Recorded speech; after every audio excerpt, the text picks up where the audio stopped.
We'll stay over there on that side. Tracy Ballard Tribune. John Johnston, Westcliff. Dale Mullen, rural Custer County. Rural Westcliff, that worked.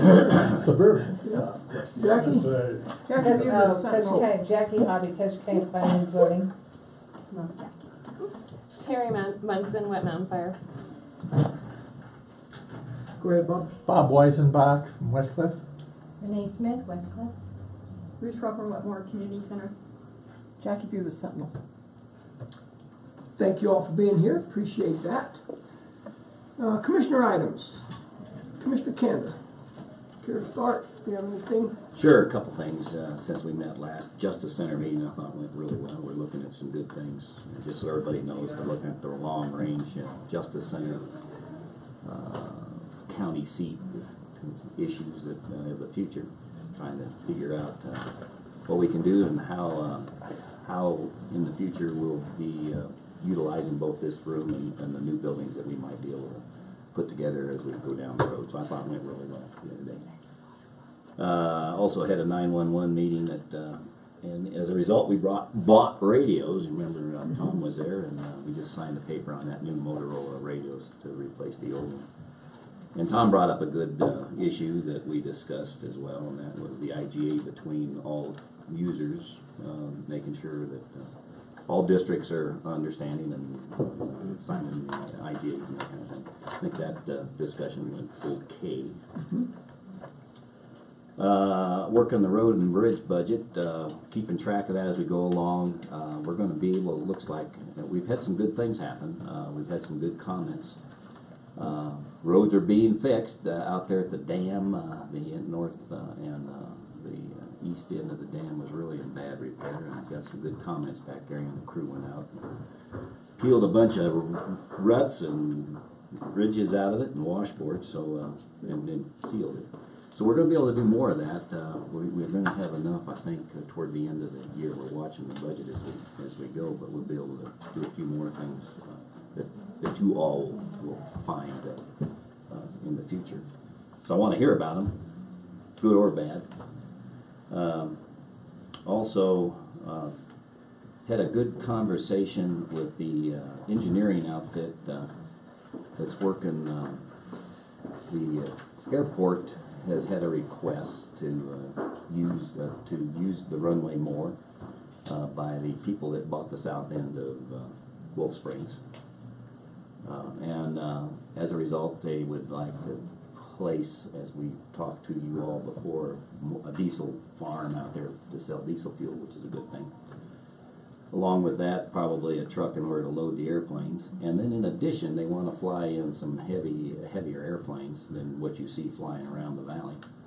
And as a result, they are looking to understand the load limits on that, the asphalt that's out there. Airports, if you don't know it, have load-bearing designations depending on how they're built, so you can decide what category of airplane can safely land there or take off.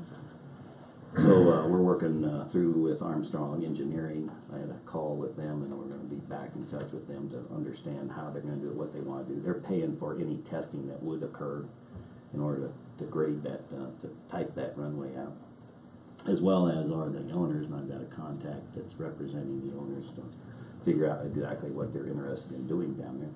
So stay tuned. Alan will probably comment a little bit on that.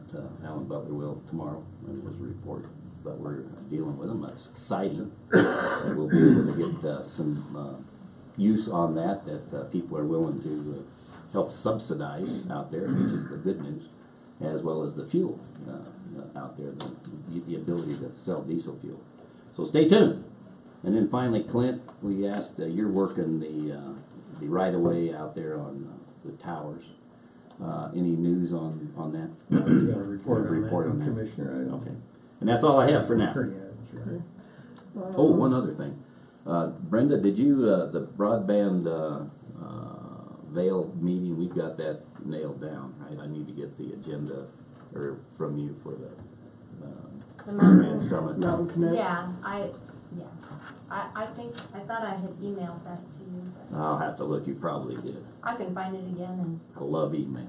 Yeah. Okay. Yeah. Thanks. You are registered. All right. I know that much. Alright, that's all I have, Okay. thanks. Now, is it public knowledge what entity you're talking about out at the airport? What's the name of that corporation, or? Not yet, that's one of the things I wanna talk to that representative about, is who, and they are talking regularly now, so that's one of the meetings I have, today. But you're not talking about the Indian tribe? No, none of this is the end, just so everybody's clear, it's not the Indians we're dealing with. That branch was divided into two pieces. And so far, and there may be some involvement because the runway's gonna be used, and with the diesel fuel, or the Jet A, the tribe nation that, the Navajo Indian nation that has got the biggest interest down there may be using that runway to fly in and out, so we'll see. But this has to do with the people that bought the south end, and their business, and the people that they're bringing in to take advantage of that.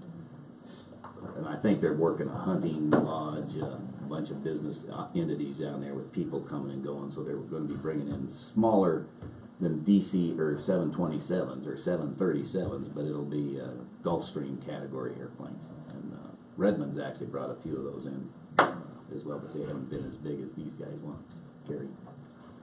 So I'll let you know as soon as I find out anything. Good. All right, Commissioner. I've been very busy since our last meeting. Some of these are going to tie together, so I'll start with, I spent today with the Upper Arkansas Council of Government meeting in Chaffee County. That's a whole day meeting. That's a whole day meeting, and it's made up of commissioners from all 4 of our representative counties, and there are county administrators that come, the mayor of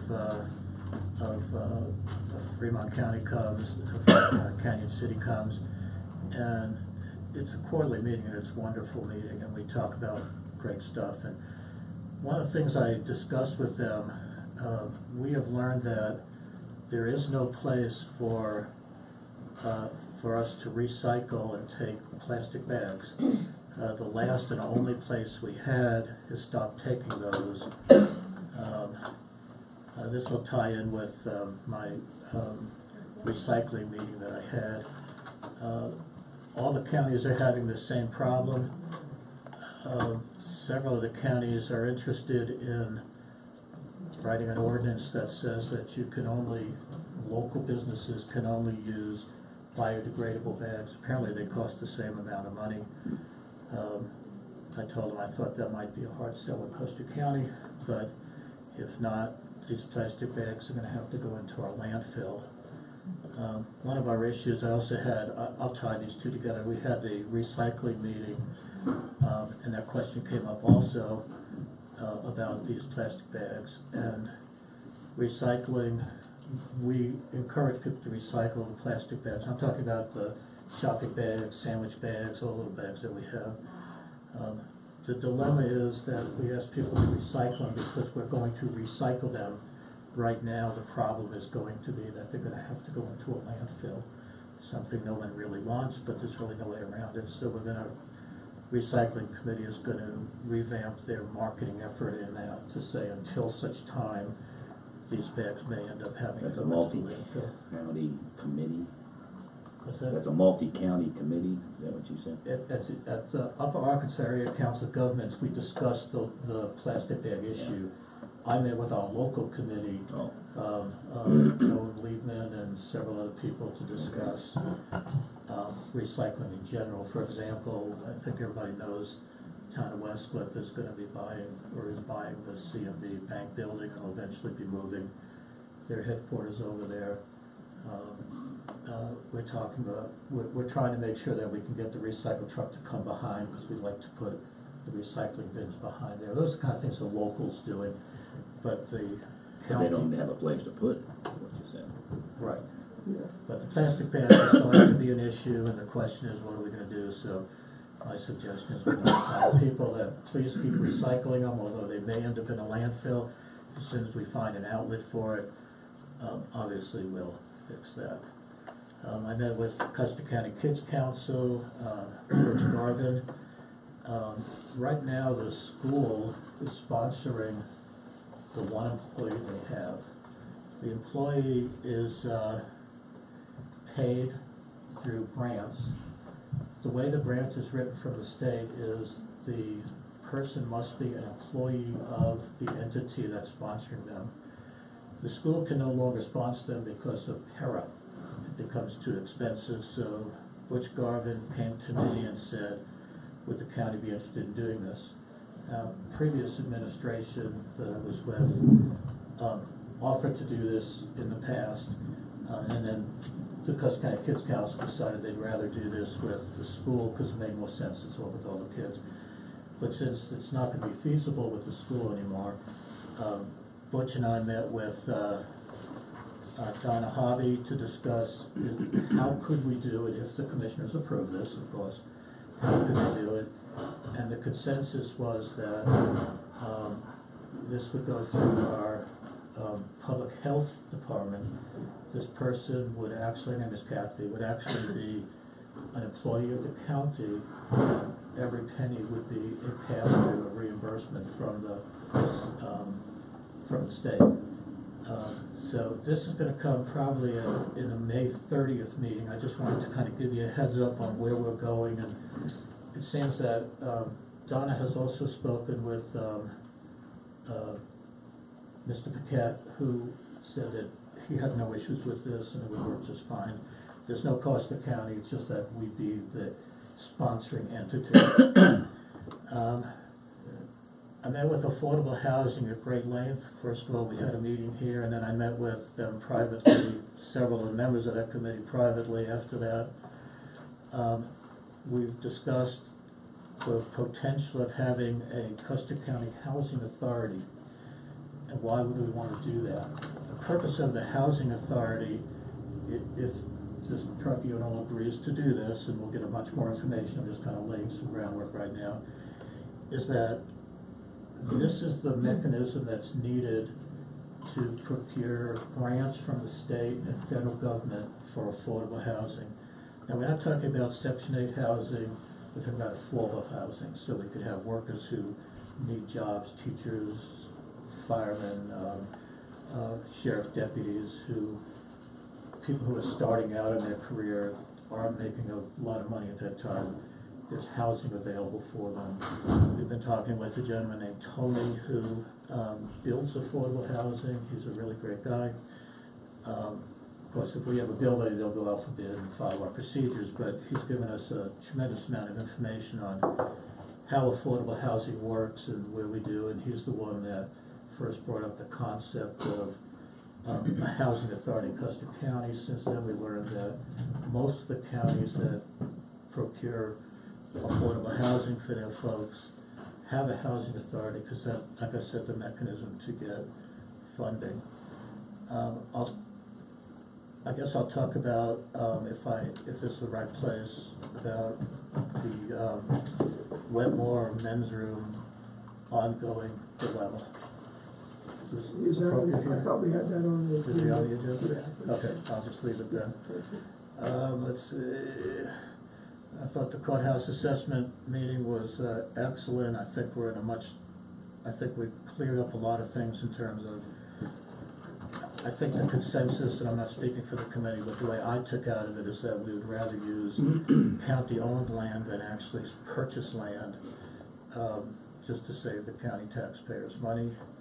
And let me think, what else? Oh, landfill.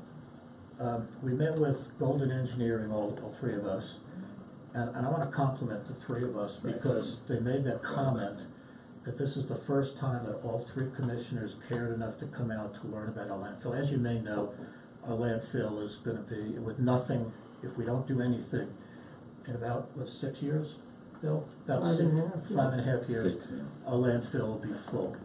And then we have some really dilemmas. If we had a transfer station, for example, a transfer station, you dump it, they put in a truck, take it down elsewhere. The cost of landfill operations basically double. One nice thing is we have lots and lots of land that we could, if we had landfill approval, we already own the land, it would take us well into the future, far enough where our grandkids would probably not have to worry about it. But it is a long process getting approved. Golden Engineering told us that we can anticipate approximately $500,000 in expense to do the engineering and build the new trenches. The trenches now are gonna be very different than the new trenches will be different. Our trenches now are unlined. The new regulations are they must be lined with a form of plastic. Any liquids that go into them, there need to be pumps to pump the liquid out. Obviously, to me, it sounds like a great idea. I don't want battery acid or whatever leaching into our aquifers, but it raises the price up. During that upper council government meeting I talked about, I mentioned this to them, that this is on the forefront of Custer County at the moment, and they recommended a gentleman, and I'll pass this on to you, Bill, if you like, who just recently went through this in another county, and I don't remember the name of the county. I'm sorry, I was trying to rack my brain, but I'll get all the information for you. And he had methods of meeting the requirements without the enormous expense. He saved the county a ton of money. Yeah, I wanna hear that. Yeah, so I got his name and number, and I'll pass that on to you, so hopefully we can save some money. I think one of the things that we really needed to decide, and I don't have it on this agenda, I think it's on the next 2 days, is what to do about landfill fees. I'm going to talk to you about that, because I have a recommendation to start banking those for future development. Sorry, I'm carrying on so long, but that's kind of what I've been up to since the last meeting. I'm glad you brought up the landfill. I'd forgotten. It seems like years ago that we did that. It's only been 2 weeks or less. It all runs together. It does. Thank you. So currently, we're not recycling all these grocery bags, these plastic grocery bags. We're asking them to recycle them, but we're Correct. not sending them on currently. We're actually accumulating them and hoping that we can find someone that will take them, a company. All the counties are in the same position, but we're going to start putting out notice that they may have to go in the landfill just because there's a limit to how much we can store. So Chaffee County, for example, is going to have they're going to vote, the commissioner is going to vote to require any businesses within Chaffee County to use the biodegradable bags. They biodegrade within like a week. I mean, it's amazing. Of course, someone who brings a bag in from outside, you can't control it, but they feel that that's going to really make a significant impact. It'll make me get my groceries out of the car quicker now. Oh, So it wouldn't be a fine thing.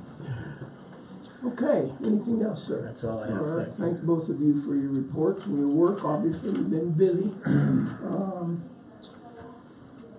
I've got a myriad of things here. I got a couple items I just wanted to bring before the board before I get into what I've been doing since we last met. And one of those is that we need Miss Brenda, I think, to probably schedule on an agenda a discussion with the Affordable Housing Committee, maybe a workshop, I'm not sure, but at least to get them in here for a meeting. Affordable Housing and the Economic Development Corporation to finalize the funding mechanism for the affordable housing for the study that we're participating in between Custer, Fremont, and Lake. Chaffee's done theirs already, yeah. So we had that discussion on a conference call here a week or 10 days ago, and maybe 2 weeks ago, and those entities had agreed to divide the cost of that up, so we need to just follow up on that. So at some point, I just didn't want that to fall off the table and we forget about that. The other thing I wanted to bring to you gentlemen is the fact that Rusty Christensen has scheduled that group to come down tomorrow afternoon at 1:30 for the landfill. Which group? What was her name? Not Teresa. Beth? Yeah, it might have been Beth. Beth Lenz. I don't think it was a follow-up with Golder. I know we It's too early discussed for that. discussed it at that meeting with Golder out there. The lady that was his contact person for the well drilling from CDPHE. Oh, yeah, he mentioned something about it. Yeah, so that meeting's tomorrow, Tuesday at 1:30. I know there's a planning and zoning meeting at 1:30 as well, tomorrow afternoon. So I would like for us to try to attend that meeting at the landfill. What time, 1 o'clock? 1:30. When the zoning meet, where they meet. They're meeting at the conference room in the bowling alley. I'm sorry. That's okay, I just threw that in there. Bowling alley? No, planning and zoning are meeting at the bowling alley, we're meeting out at the landfill, 1:30. So, if we can, all three attend that, and I'm sure you've read the email. Initially, Colorado Department of Public Health and Environmental Agency wanted and had planned on drilling 3 monitor wells. One on the northeast side and the other 2 on the southwest end of the current trenches. Now I think they're going to drop one of those. Yeah, he and said only there'd be 2. Probably. possibly drill 2. They Which is will do good. that at their own expense. The state will pay for those monitoring wells. But it has some impact on us because they're going to also consider the location of those monitoring wells so that we can use the data from those wells to help us with our Right, it would be nice to expansion. have 3 of them. Excuse me. So I wanted to bring you up to speed on that meeting for tomorrow. And then a report of what I've been doing. Certainly we've had some overlap. I attended the E911 meeting at the Search and Rescue Building. We did vote as a board to expend the dollars to upgrade the 911 system, hardware, software, That's what we just bought. follow-up, yeah. So that was $213,000, I believe. And that money had been, they had saved that money up out of their surcharge funds from 911 surcharge on phone bills.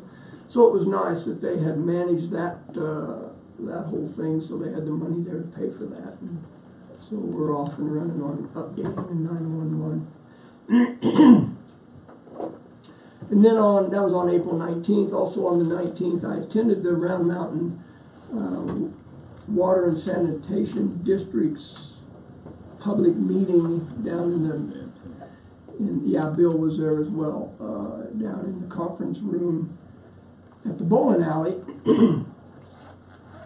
And as I'm sure we're all very aware of, Round Mountain, they're going to have to do something.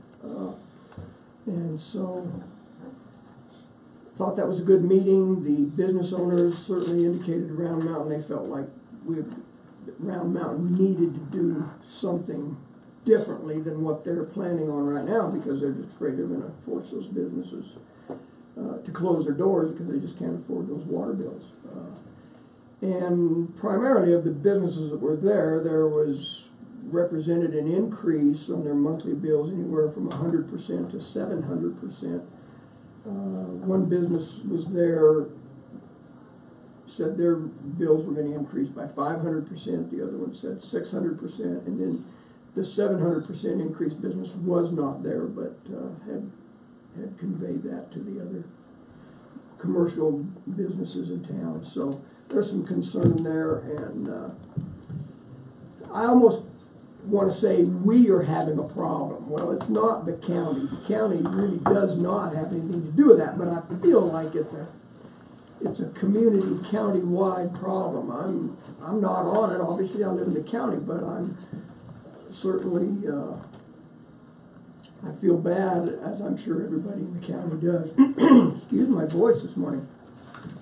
Well, it impacts the county, like you said. It will. And because businesses, if businesses can't afford to be here, that's bad for the people of the county. Right. The economic value of the Oak County. Yeah, so I think it's something we all need to be concerned about. I think countywide, and I would suspect the commissioners are gonna take some heat over this eventually, but, I just think our county has, and our county leadership has, for one reason or another, basically ignored some issues that I think this Board of Commissioners are going to try to deal with. And you talked about some of them. Obviously, this affordable housing, we have got to address that. There is no question. I would support this authority as a commissioner because we need some legal entity to be able to deal with affordable housing in this county. Did you mention the Texas study? No, but I'd be happy. Would you mind doing that real quick, because you can address it Okay. more articulately than myself? Yes. We agreed to do a multi-county study just recently that the share to Custer County will be a little over $13,000. This is a housing study to determine things we already know. I mean, our first reaction, the three of us, was, I don't want to waste the money telling me that we need housing in this community for people who can't afford $300,000 homes and up. I didn't need a study for that. However, we agreed to do it on the main reason is because we cannot get grants and funding from the state unless a study is done. So this has been agreed to do. It's going to be paid for by jointly by Economic Development and the Affordable Housing Committee. So it's budgeted. We have the money. That's where it's going to come from. It's not like we're going to take it from elsewhere, but because we take it from the budget to put here, we have it for something less. Okay, so that being said, Charles Bogle, who is on Economic Development, a wonderful asset to this community, found a company, and this is a separate study we're going to do, found a company in Texas that is funded by the federal government that does housing studies. So the question came, because Charles had spoken to us previously about would we like him to pursue this with them. They do it at zero cost. Okay. And of course our answer was, yeah, do it for free if we can. And then the question came, since we funded the $13,000 study, and one of the reasons we did it really is politics, to be honest with you. We didn't want to be the one county of all the counties to say, no, we're not going along with this. Even though in 2008, I believe it was, we did a housing study, we paid for it, it sits in a drawer behind me, it was never even looked at. It's just a total waste of money when it's done then, and I was really concerned about wasting money now. Anyway, so we're going to have two studies. We're going to have the one that we're funding, and we're going to have the one that Charles Bogle is bringing to us from this Texas company. The question was, do we want to have both of them do a housing study, or maybe we want the Texas one to look at something else? And the question was, like, mass transit in Custer County. And it got shut down pretty quickly, thinking that a train through town probably wouldn't make sense. So anyway, so we're going to have two housing studies. One is free. The other one, for multiple reasons, we agreed to fund it. So hopefully we're going to have enough studies where it's going to be hard for any entity that doles out money for housing to say you didn't do your homework. That's kind of where we're at. Thank you, sir. Appreciate that. I've kind of forgotten about the Texas study. Yeah, and as just an everyday, normal citizen taxpayer of this county, I about went into orbit when we were talking about these housing studies. Right. And Jay and I were on a conference call with Council of Governments about that. And we both basically agreed and said to them, it doesn't take a rocket science to figure out what we need for affordable housing. And their explanation, and I eventually came around and agreed with the theory and the thinking behind it, is that without these formal affordable housing studies, we're dead in the water with trying to attract outside investors, large grants, government assistance, not Section 8, but, government grants or whatever. If we go after that stuff, invariably, the history has shown, the first thing they're gonna ask is, well, what did your housing study say? And so, I feel like we're almost held hostage with that whole theory, but it holds water too. Gentlemen, you're welcome to bring some chairs in, or there's a couple of seats up front as well. Good morning. How are you? Charles, a couple seats up here if you're interested. Worse than going to church. Yep. So I wanted to get all ignorant and wild and crazy about that because I just thought it was stupid to drop that kind of money, $63,000 on an affordable housing study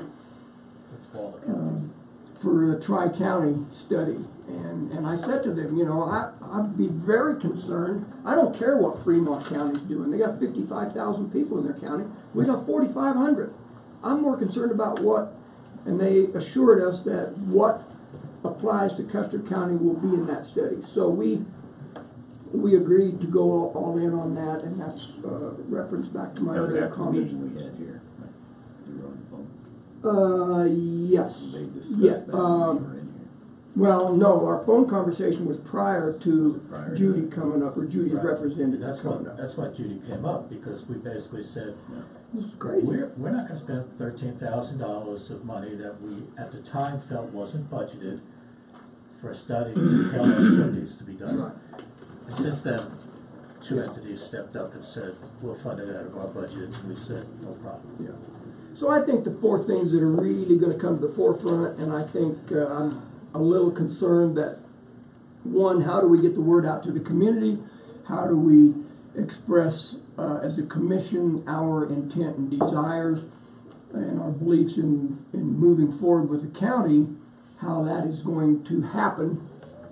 I wish we had some mechanism that we could just get the information to every household in the county. And that is affordable housing, expanding our landfill, moving forward with some kind of a justice center, and then dealing and assisting with whatever. I'm certainly not talking financially here, but assisting Round Mountain Water and Sanitation. I think those four things really are critical issues that we're going to have to deal with. I think they're probably the four most critical, not our broadband project notwithstanding, but that's already in the works and moving forward. So I think these other four things are things that we, as a Board of County Commissioners, can have some impact on. I'm excited about the affordable housing thing. So, Can I just dovetail on that just for a second, since we're talking affordable housing? Westcliff stepped up. Remember I mentioned I went to a private meeting also about affordable housing. That was with Mike Carter and Westcliff. And he brought out his map. They have 20 lots up near Hermit Road that the town is willing to designate for affordable housing. No details are really done, but the impression I got was the town of Westcliff may be willing to donate some of these lots, maybe willing to sell them at a basically minimal cost. More importantly, they're willing to, the cost of the infrastructure is the killer that's bringing in water and sewer. Westcliff said that they would use their personnel to dig the trenches, which is one of the most expensive parts. So Westcliff is really on board with this. Without stepping on anybody's toes, I made the comment, and I hope I'm not jumping the gun, saying that if Westcliff is willing to use their equipment to help with some of the infrastructure, I suspect that the county and Silvercliff would both be willing to step in and assist with some of that infrastructure expense by digging the trenches and things like that. So there is land available for affordable housing. Obviously, we need to decide what is affordable housing. That question's been asked many times, and we don't really have a definition. But to me, affordable housing is a new teacher just out of college wants to have a starter home with a husband, that they could afford a 2-bedroom, 1-bath home with a 1-car garage, something under $200,000 or maybe even less if we could work it out. So that's kind of where we are. I just wanted to bring up the Westcliff aspect of this because this is not just idle talk. We actually have ground we're talking about. We have infrastructure we're working on. I'm doing the legal research for Westcliff on, really for the committee on what does the state require for a housing authority. So this is something that is starting to snowball, and I'm very excited about it. As am I. May I ask a question? Yeah, the chair's going to go ahead and allow one question here from the audience. Go ahead. These studies, do they go into what our area medium income is? Absolutely. Okay. Yeah. So I did affordable housing in Denver, and you've mentioned twice or three times it's not Section 8, which it is not. Correct. So the study looks at area media income and then bases applicants' qualifications off from that income. So you're at 80% of that income, 60% of that income, 40, and it goes down to 30. So it's not Section 8. It's not your rent is based off your income. It just compares it to that area income. So if your annual income is 80% of the area median, you're going to pay higher. If your annual income is 60%, and then Right. knocks it down from there. Yeah, and that, I think a lot of the studies do operate between 20 and 80% of the household Right. median Right. income. So And you have to have so many in that 20%, 30%, 40. yeah, and so I don't mean to get off on a big tangent about affordable housing. I do have a soft spot in my heart for it, and thank you for your input. I would suggest, if you're interested, to try to attend those affordable housing committee meetings. Yes, I was gonna say exactly. I was Yeah. gonna say, without trying to commit, I don't wanna embarrass you, but we'd love to have you as part of this. I Yeah. made a I note was to- I'm gonna, not gonna embarrass you, you don't No, have to I made a answer, note but to if talk you to you could, about it. I'd love for you to be. I was gonna ask Charles Bogle, who's chairman of that affordable housing committee, could you just tell us who's on that committee real quick? We've got representatives of both towns in the county. I mean names, so, because Mike Carter. here's what I'm gonna do. I'm gonna ask these people, if you have any ideas about affordable housing, find one of these people specifically and talk to them. So Mike Liebman, Mike Carter Mike Carter. represents Westcliff. Camper and Steve Laswell represent Silver Cliff. Roger Camper, yeah. Yeah. I'm chairman and also the economic development representative. Monty Lee represents the school board, basically. Of course, Jay Jay's represents there the as commissioner. a liaison with the BOCC. I think that's it. Okay, good. And Well- our newest member, maybe. Yes. Glad to have you. So anyway, I just would encourage people in the community, if they have some ideas about affordable housing, I do want our audience to know that we are working on that. I'm working with Colorado College to see about the possibility of 17 lots that they own in Silver Cliff. I point blank asked them to donate those. They are hesitant to do that, but we're in conversations, and negotiations would not be a fair term, but we're in conversations about trying to bring them on board. Silver Cliff has definitely said they are willing to work with affordable housing, maybe to the extent of waiving some curb and gutter, sidewalk, street light, whatever. My basic philosophy of affordable housing, if anybody that's involved in an affordable housing scope and sequence is making money, then it's not affordable housing. It goes out the window. So I have my personal definitions of what affordable housing is for Custer County. I keep asking that question at every meeting I go to about affordable housing. Nobody can peel the layers off of it and just tell me this is what affordable housing is. I'm going to continue to harangue our local committee to come up with that definition so we can really get some our meat hooks into that. But I also understand that we probably need to wait for this affordable housing, or these two affordable housing studies as well. They do it as a profession, so that would supersede my personal opinion. But anyway, I just think those are four things that we really, within the next 5 years, we are going to have to face head on. So And then quickly, and I know we're taking a lot of time here, I also attended the Justice Center Assessment Committee, the meeting that we had here, trying to find some direction to go about alleviating some of our overcrowding, overaged facilities. Certainly, we have some other issues that we need to deal with there as well. I did set in on the very end of that Affordable Housing Committee meeting and was glad to have got to do that. I also went to Denver on the 24th and attended the Statewide Internet Portal Authority Conference. It was a one-day meeting. Basically kind of a high-end county entity technology conference, so most of that was way above my pay grade, but I'm glad I went. I thought it was well worth the time and the money to go up there and attend that meeting. I did receive a certificate on behalf of Custer County in the afternoon or early evening session pertaining to the grant that SIPA, Statewide Internet Portal Authority, gave the county last year that paid for the or that helped pay for the equipment for live streaming of our meetings. So that was nice to be there, have someone there to receive that.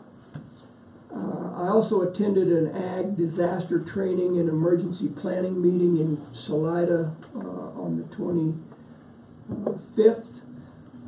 Primarily any natural disaster, but obviously here flooding is not a huge issue. Fire would be our main concern here. So it was good. They brought some people out of the University of Wyoming down to help facilitate that meeting, or that little conference. I thought that was time well spent as well. I also attended on the 26th the Upper Ark Workforce meeting, as did Mr. Bogle, representing Custer County, and thought that was an interesting meeting. That organization basically is working to promote jobs and help the economy in this region.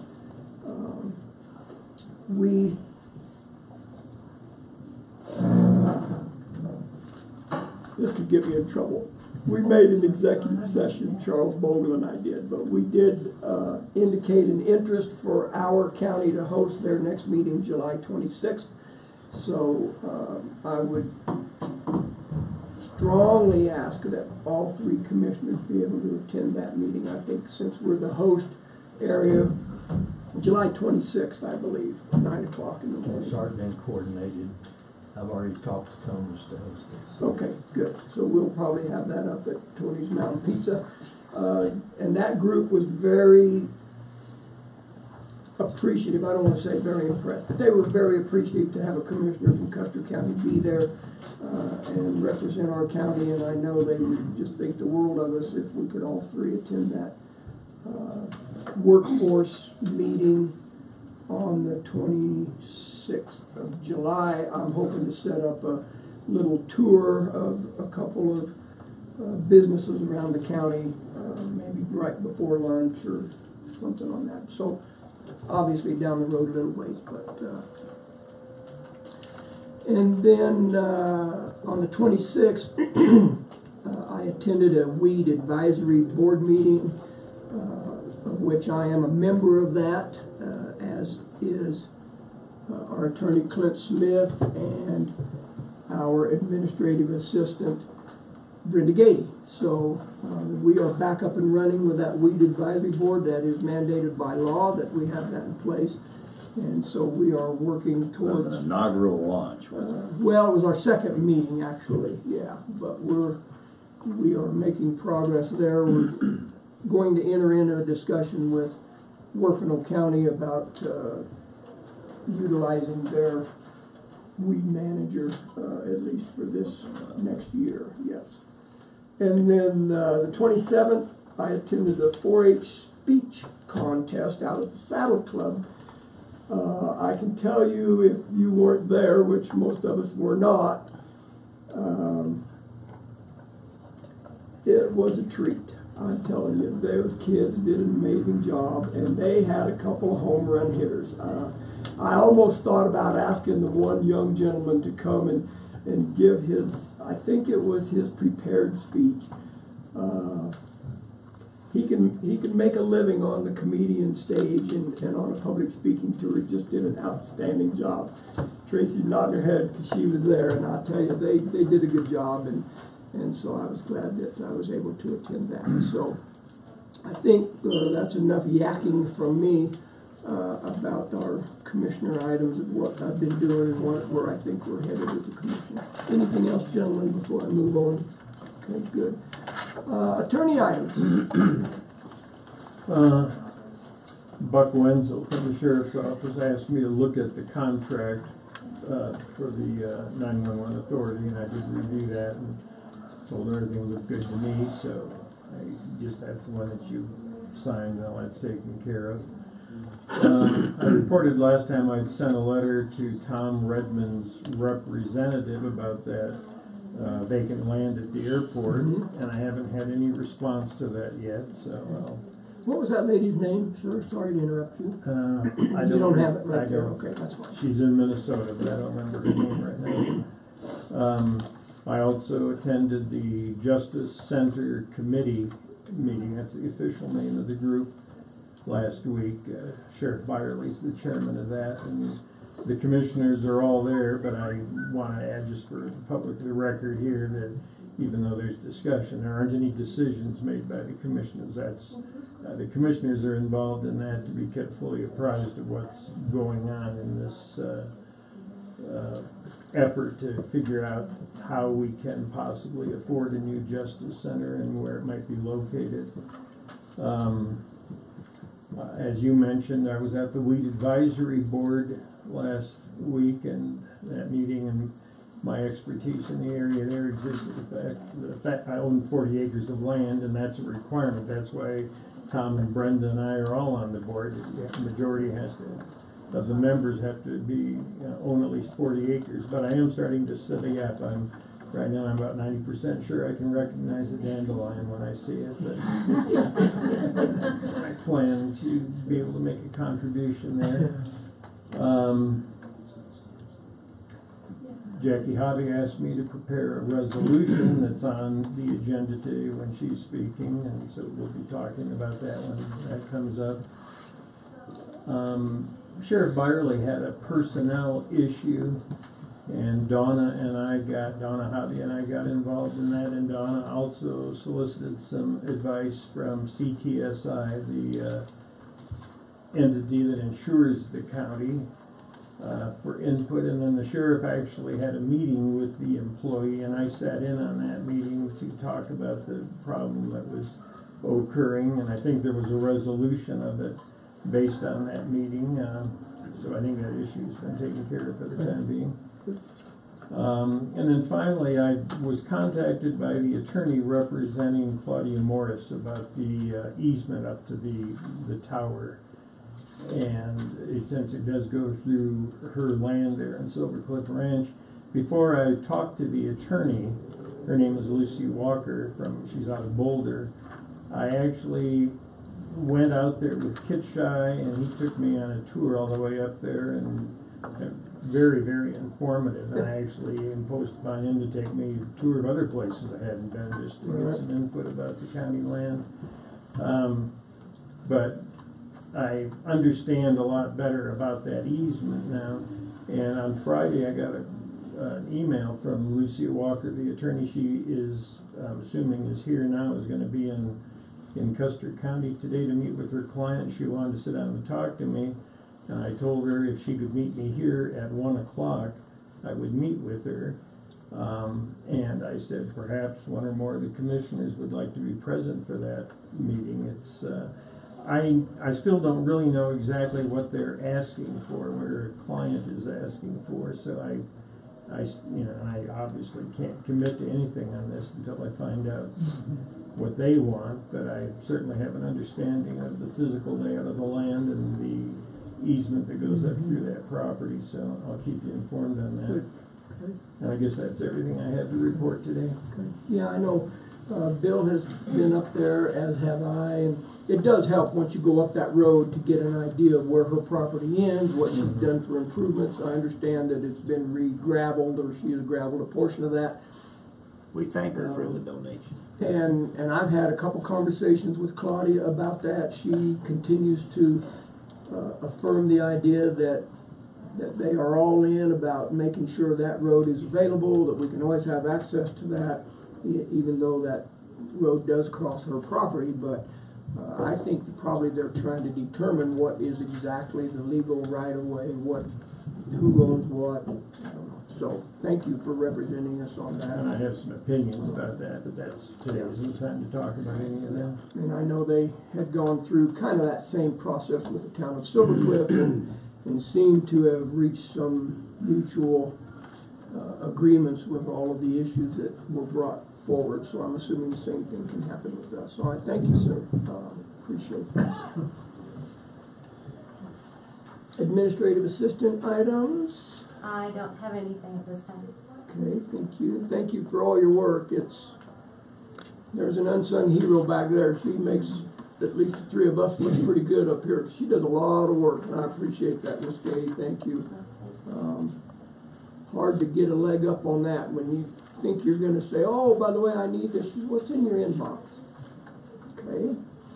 So appreciate your work. We'll move on then. Any unfinished business to come before the board at this time? I do not. Hearing none, we will move on to new business. And I want the public to understand that, and I'll probably need prompted from time to time, so please feel free to do that gently, to remember to allow for public comment prior to us voting on any action item today. So as we move through our agenda, I will be asking for public comments when appropriate. Our first item of business is to review the vouchers and sign the checks. I have the packet here. I'm assuming, gentlemen, you've had an opportunity to review those. If not, I can certainly hand these to you. But I have, but I had initial them. pardon? Yeah, I'm going to need to initial each one of those. I had a couple of questions. I ran those by our chief financial officer. She answered them. I can relay those to you if you're interested, but when I reviewed them, I had a few questions. I move that we accept the vouchers as presented. I'll second that motion. Been moved and seconded to approve the vouchers as presented. Any further discussion? Public comment? Hearing none, we'll proceed to vote. All in favor say aye. Aye. Aye. Opposed, nay. Motion carries. Vouchers have been approved. I will follow up with Road and Bridge. I did not have a chance to talk with Mr. Hyde this morning on one of the questions that I had. So when we meet with him on our staff reports, I'll probably bring that up and we can have that conversation then.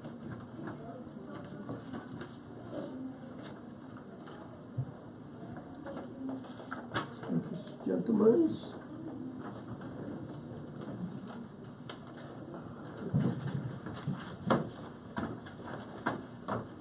You know, nodding at Mrs. Gady just made me think of being in a funeral when the funeral director nods and somebody knows exactly what that nod means and they run over and do something real quick. Just look at her and nod and she knows she's coming after something. So, not that those two things are similar, don't be She putting flowers on one of our graves. Could be. At this time, I would entertain a motion to go into recess as the Board of County Commissioners, and if you would like to convene as the County Board of Health. So moved. I'll second. Moved and seconded to take a recess, or to recess the Board of County Commissioners meeting and convene the Board of Health for the purpose of dealing with some regulations. All in favor say aye. Aye. Opposed nay. Motion carries. We're in recess. Good morning. Got to make eye contact and shake hands with Sorry, I meant to squeeze in. Sorry. How are Okay, ya? so, as you received in your packet, this is becoming a situation that comes up all the time. The state of Colorado redoes their ouch regs, which is on-site wastewater treatment system. Then they give the counties a year to get theirs done. Okay. So then you send your regs into the states, and then they look them over, and you can be more stringent than the state, but you can't be less stringent than regulation 43. Okay, so then you go before the public health, and you do a resolution, then you have to wait 45 days, send it back to them, and say, we've met our 45-day stay, and then they'll approve them. So I've already got one approval, saying to move forward. Can't do anything until they tell you to move forward. From the state, From the state. CDPH. Uh-huh, and so, these are the newest septic regs. In the front of them, you'll see a walkabout. Now, this is only complements the state regs. This is what Custer County does different compared to other counties and stuff. The only thing that you will probably see in here that, the state has lessened the,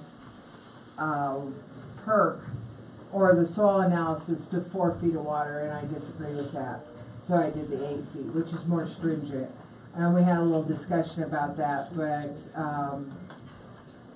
all I need is a resolution stating that this has been brought before you and we're ready to move on. The reason why it's ran through you is because you are the Board of Health, but I act as Sanitary.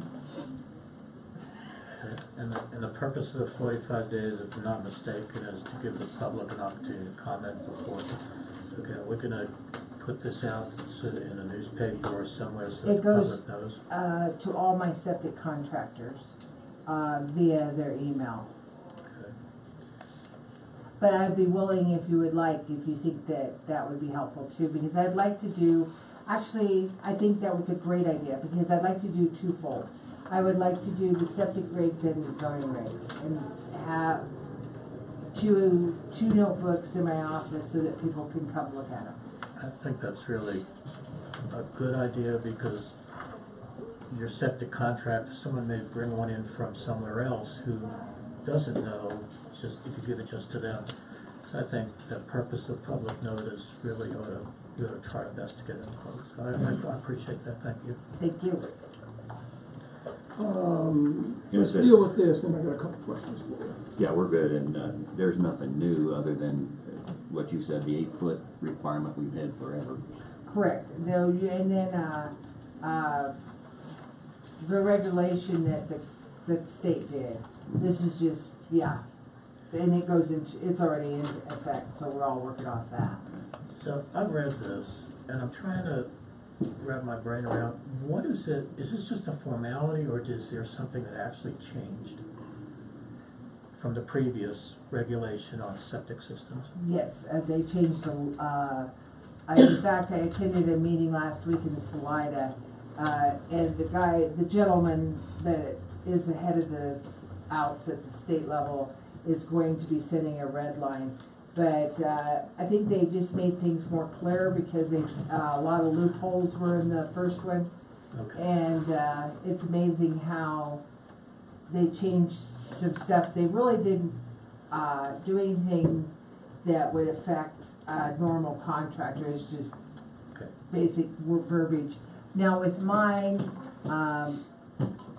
they don't ever say that you need to sleeve going across the driveway, so that's in our regs that you need to sleeve and stuff like that, so. Okay, Mine are just more stringent. which is appropriate. Thank you. So, do you need a, So I Chair will move, entertain a motion for a yeah, I would resolution. move that we accept her recommendation here and let her take the next step. Miss Brenda, Yes, did everybody get a copy of Resolution 18-08? yes, it Okay. should be in front of you. I read it. All right, good. And I've gone So I would say that the Chair would entertain a motion to adopt Resolution 18-08. I can read it before or after. If you gentlemen have a chance to read it, Yeah. probably I'll read it afterwards if it passes, so. So I move to accept that. Okay. I'll second the motion. It's been moved and seconded to adopt resolution number 18-08, a resolution adopting revised on-site wastewater treatment system known as OWTS regulations for Custer County. Councilor, appropriate or necessary to read it all? What would your recommendation be? Read it into the record? That's optional. It's a fairly brief one, so I'd say let's go ahead and read it. Okay, I will read the said resolution into the record.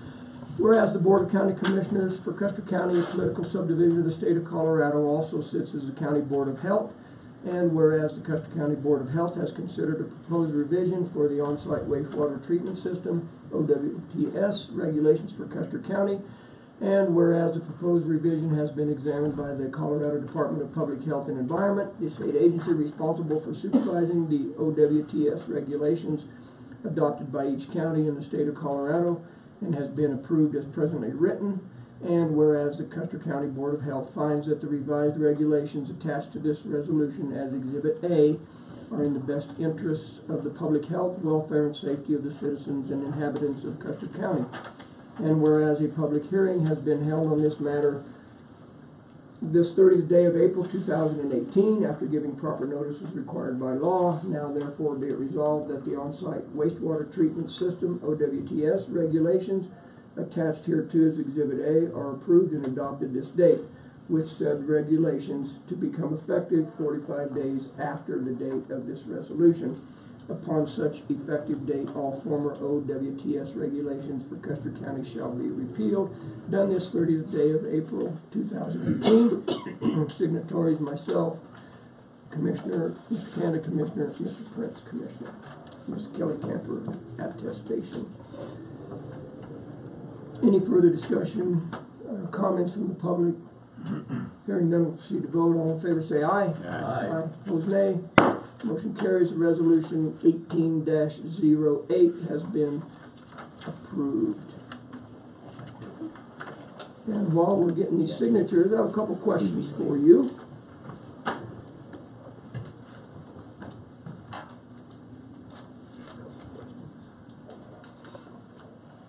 It's 11. I know. I Refer to. need that back page back. Sorry, there are 2 pages there. One's my agenda. So, Miss Jackie, while we're in the Board of Health, do we have a septic repair permit? Yes. Is there a charge for such Yes. permit? How much is that? 70 big ones. $70. And can you tell me or tell us, are there septic systems within the municipalities of Silver Cliff and West Cliff? Yes. And would it be legal currently to apply for a permit to put a septic system within the town? Only if the municipality does not serve you. Does not or does not want to?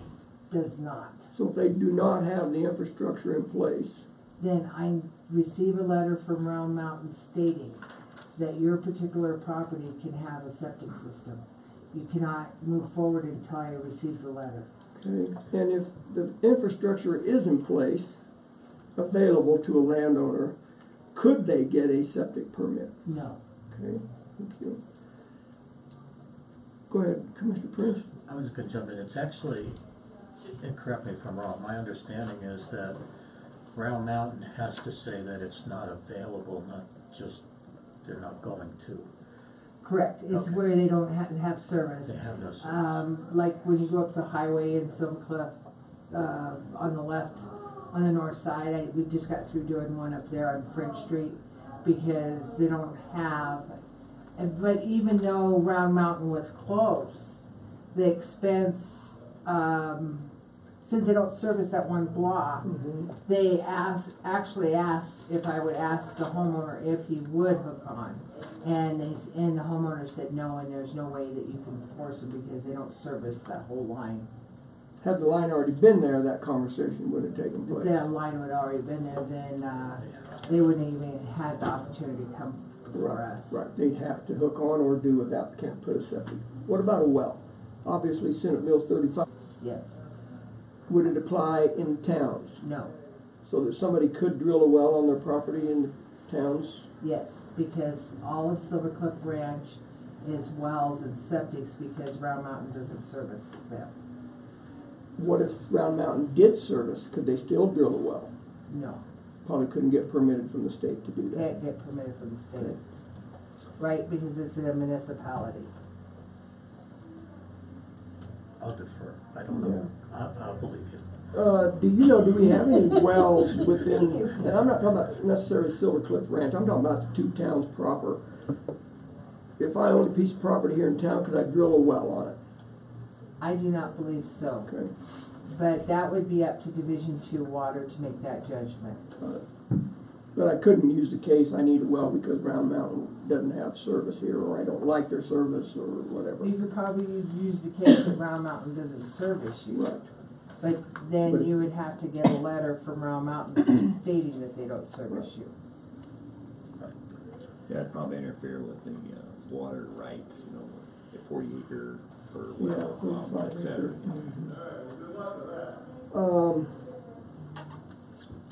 Okay. Anything else to come before before Jackie, number one? And No, then the health department. number two, anything else, a personal, or not personal, but a question directed to you, or are there any other items to bring before the Board of Health, either from Jackie or the commission? No, good. Okay, thank you, ma'am. Go ahead. Thank you, see Yep. you tomorrow. All right. Thanks for coming in. Sorry, I didn't make Ouch. I'll ask one more time, anything else to come before the Board of Health this time? No, sir. Hearing none, the Board of Health is adjourned, and, pardon?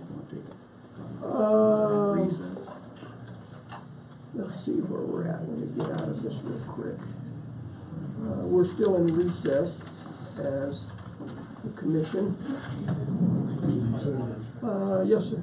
Since we used a motion to get into the Board of Health, do we not need one to get out? No, technically, we do not. Chair can, without any disagreement, the chair can adjourn a meeting, whether it's Board of Health or County Commissioner. So, let's stay in recess for about 3 or 4 minutes, quick bathroom break, and then we'll reconvene and move on. Our next item of business will be, yes. So, Mr. Tobin, with your permission, sir, we're gonna take a quick break. As quickly as we can, gentlemen. Just try to stop us.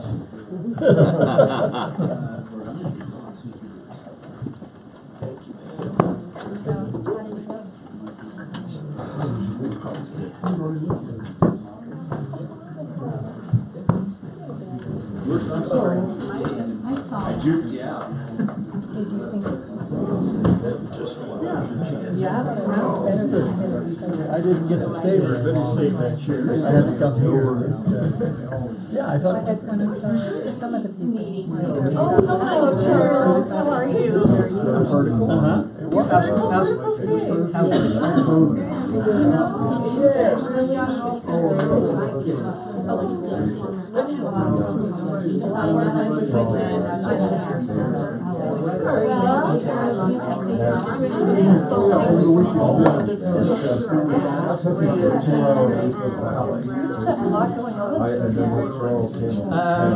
Yeah. Well, we're getting our house ready to we're gonna stay in West.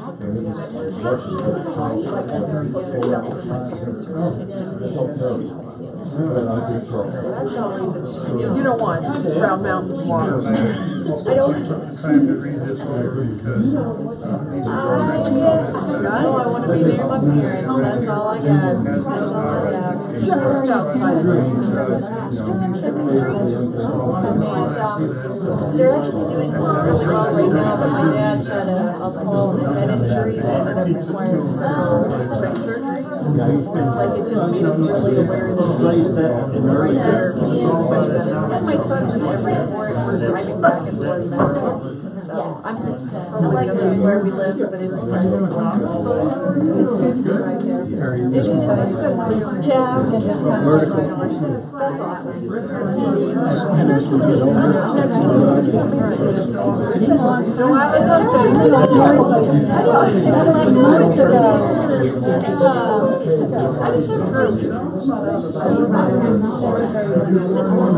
And you see the bench.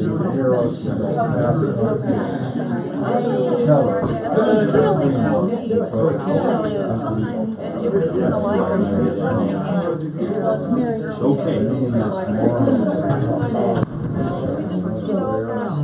There wasn't currently room for it, trying to fit all the educational places. Smells like a gymnasium.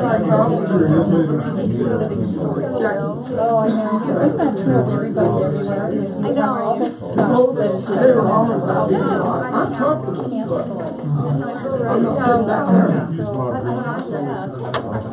with the wind. If too much, So you're saying I am in charge of this.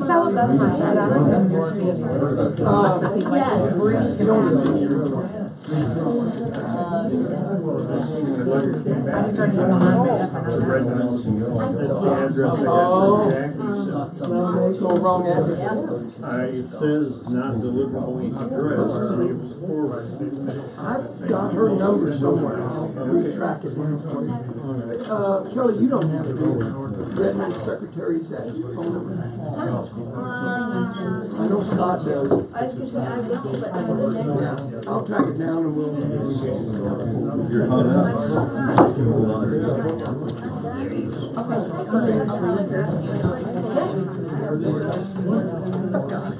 Staying out there.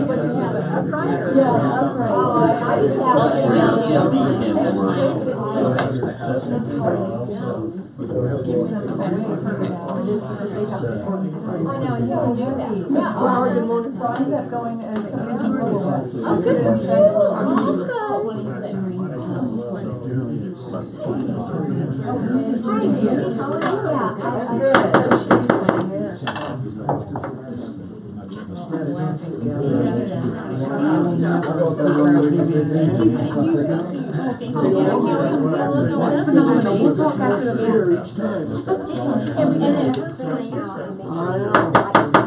Oh my gosh. I would be at the meeting. You're fine, I'm holding your chair.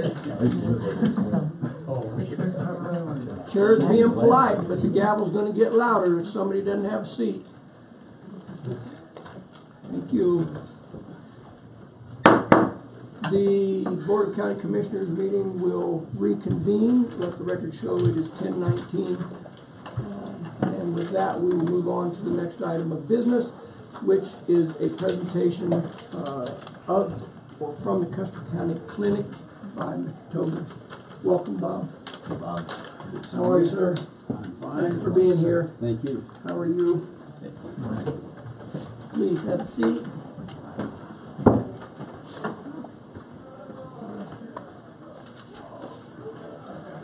And the floor is yours, sir. All right. I'd like to start off with some boring facts and figures, but on the other hand, we have heard that these things don't exist, so I figured I'd make them exist. Patient encounters. That means visits to the clinic by various citizens of our county have totaled, for the medical side, 8,000 plus. Physical therapy, 1,400 and plus. Total 9,500. That works out to 181 a week. Can we do more? Sure. We're looking forward to it. But at the moment, those are the facts. Face-to-face with provider meetings, 5,000 and change. Surgical procedures, and this has been, this is in answer to a critique that has come that you can't get stitches at the clinic. That's what surgical procedures are. We've had 491. X-rays, 424. Labs. Can we stand a question, sir, real quick? Sure. Okay. the numbers, is this for the year 2017? Is that what these numbers are? What are these numbers? Yeah, Yes. would you like a copy of the stats? Sure. I really would. I'm sorry, I would have. Beats racing down. Yeah, anyway. So, I'm sorry, you said the answer. Miss Brenda? Yes. Could you get a copy, please? You said this is for the calendar year 2017? Okay. Yes. So far. One for Okay, everyone. thank you. Yeah. Just throw numbers No, out. no, What absolutely. period of time we're talking And what about? I'm trying to do is just establish the fact that we see everybody who comes in. And that's really the essence of the presentation. By charter, the clinic must accept everybody who comes in, whether they can pay or not. That's a good business deal, huh? Yeah. Okay, well, hey. Sounds like a hospital. Sounds like a lot of places, although it's not as easy to shoot people away, and we're not trying to. We see everyone, we stay open until the last person is there, and we do, contrary to what you may have heard elsewhere, we have 4 time slots for emergencies built into each day. The way that works is, if you call up and say, I'd like an appointment, we try to get you an appointment in the area where you need help. If you're an emergency, you come in, you're triaged or seen by the charge nurse who determines whether or not this is something that we can handle, one, or whether or not it's something that you should go elsewhere for. The triage nurse tries to keep an eye on not just your personal health, but what we have available at the clinic. Now, suppose you get told, well, sorry, this is probably more than we can handle, or you really need to go down the hill. How do you get there? Your choices are threefold. You can drive. We don't recommend that because most people or spouses with somebody who's in a chronic situation are not going to be the best drivers. However, you can, or All the same. you can ask for the ambulance to take you down, or you can ask for Flight for Life. Obviously, if you're in really bad shape and having a tough go, Flight for Life is the best way to go. Medications and injections. This is the 5th one down under categories. 4,300 and change. I'm not quite sure what other is, but vision appointments. We do have, obviously, we provide vision checks for people with an outside provider. Sleep studies. That sounds good, huh? Get in there and you get a chance to fall asleep. Actually, it's a serious business because at this altitude, many of us whose hair has turned color a little bit find that breathing is not as easy, sleep does not come easily, and the two are connected. And that's what these studies are supposed to resolve. Cardio, audio, pulmonary testing, 199. Total patient service items, 15,000. Instamed, that's our pharmacy. We had a problem when I first got on the board of medications not totally what they should when we went around to do an audit. At that point, we said, look, there's got to be a better solution, and Instamed is that solution. It's a machine, you get a script from one of the providers, you put it in the machine, your medicine is dispensed, your bill is automatically sent to your insurance, and away you go. Regularly scheduled providers. This is interesting also. Can I ask you a quick question about Instamed? Maybe I wasn't listening or I didn't understand. Does the patient have to pay for the Instamed dispensed right then? It's charged on your card. Okay, and then they can, the individual patient can send that bill to their insurance. They can, but Instamed automatically. Instamed, okay. But they pay a copay if there is. Yes. On the spot. But they pay for the script up front? Yes. Okay, good, thank you. Okay, regularly scheduled providers, and this is a bit of a change. In the past, we had Ginger Smith as the medical director. She has decided that she would prefer to be a part-time physician with the clinic, and I'll emphasize that, with the clinic. Gail Riley is our new medical director. Charlotte Stark, of course, is our key provider as a nurse practitioner. We also have Stuart Irving, Julie Clacker, and then 3 others who are available in terms of the physical therapy, John Ashton, Rosie Blasius, and Kay Schaefer. PRN providers, these are physicians that are available to us part-time, are John and Ginger Smith, which we're very pleased about. Susan Klaus Smith, not related, but nonetheless, she's a nurse practitioner and is available. Patty Hunter, who is the wife of Dr. Hunter, who does the orthopedics in Salida, and Joe Franta, who is in charge of, I believe that's all nursing. He's the dean down there. The dean of nursing in Pueblo, and Joe has been with us for a long time and very helpful. Money. Wow, you wanna get right to it. Well, absolutely, that's an important part of the business. And I want to emphasize that while we take all comers, we aren't going to take all comers for long if we're broke. And we've been there. When I first got on the board, there had been 3 successive audits warning us that we were under an ongoing concern watch. In accounting language, that means you may not make it next year. And don't be surprised if that's the case. It's a warning. Get your act together, or you'll be out of business. 3 of those sort of brought our attention span up rather well. Losses had exceeded $500,000. The clinic seemed ready to join other rural clinics closing throughout Colorado and the nation. Underfunded EMS had unreliable vehicles and a high staff turnover. And EMS, by the way, is part of the hospital district. We operate it independently as to driving the ambulances, but we manage and administer the funds for EMS. Matter of fact, the hospital district paid the co-pay for the new ambulance. The new ambulance was, what, $100,000? Something? Yeah, 96. And that came as a grant, and we chipped in. The hospital district, it will show up in the EMS's budget line also, Yeah. but yes.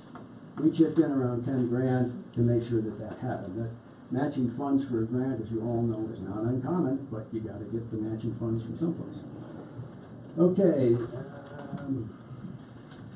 at any rate, at the end of the warnings from the auditors, the losses of $500,000, the then board tried to initiate a solution, which was to convert to an FQHC. At that particular time in our history, in this country and county, federal involvement was not looked on with shining hope. What is an FQHC?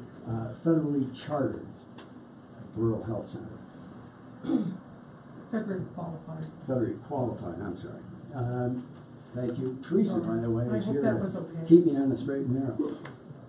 At any rate, the board couldn't believe it, and they resigned en masse. A new board came in, and Brent, who's here with us, myself, I don't see anybody else from that group here, took over and tried to sort out what was happening. So here's our success rate. Contrary to what you've heard, the hospital district operates in the black. Now, we do not call it profits because we're a not-for-profit. We call it surplus. And the surplus is the whole story. It's everything you want to know. Surplus in 2015 was 147,000 plus. In 16, 98,000 plus. And in 17, we expect to produce a surplus of 62,000. Where does that money go? Why can't we use it for something else? What's happening here? Well, the district repaid $800,000 in loans. Needless to say, the surpluses. In 2017 or Not over the years? Okay. So what's the debt now? 0. Matter of fact, we have a credit line of $100,000 that's untouched. We're happy, at least for now, but more of that in just a minute.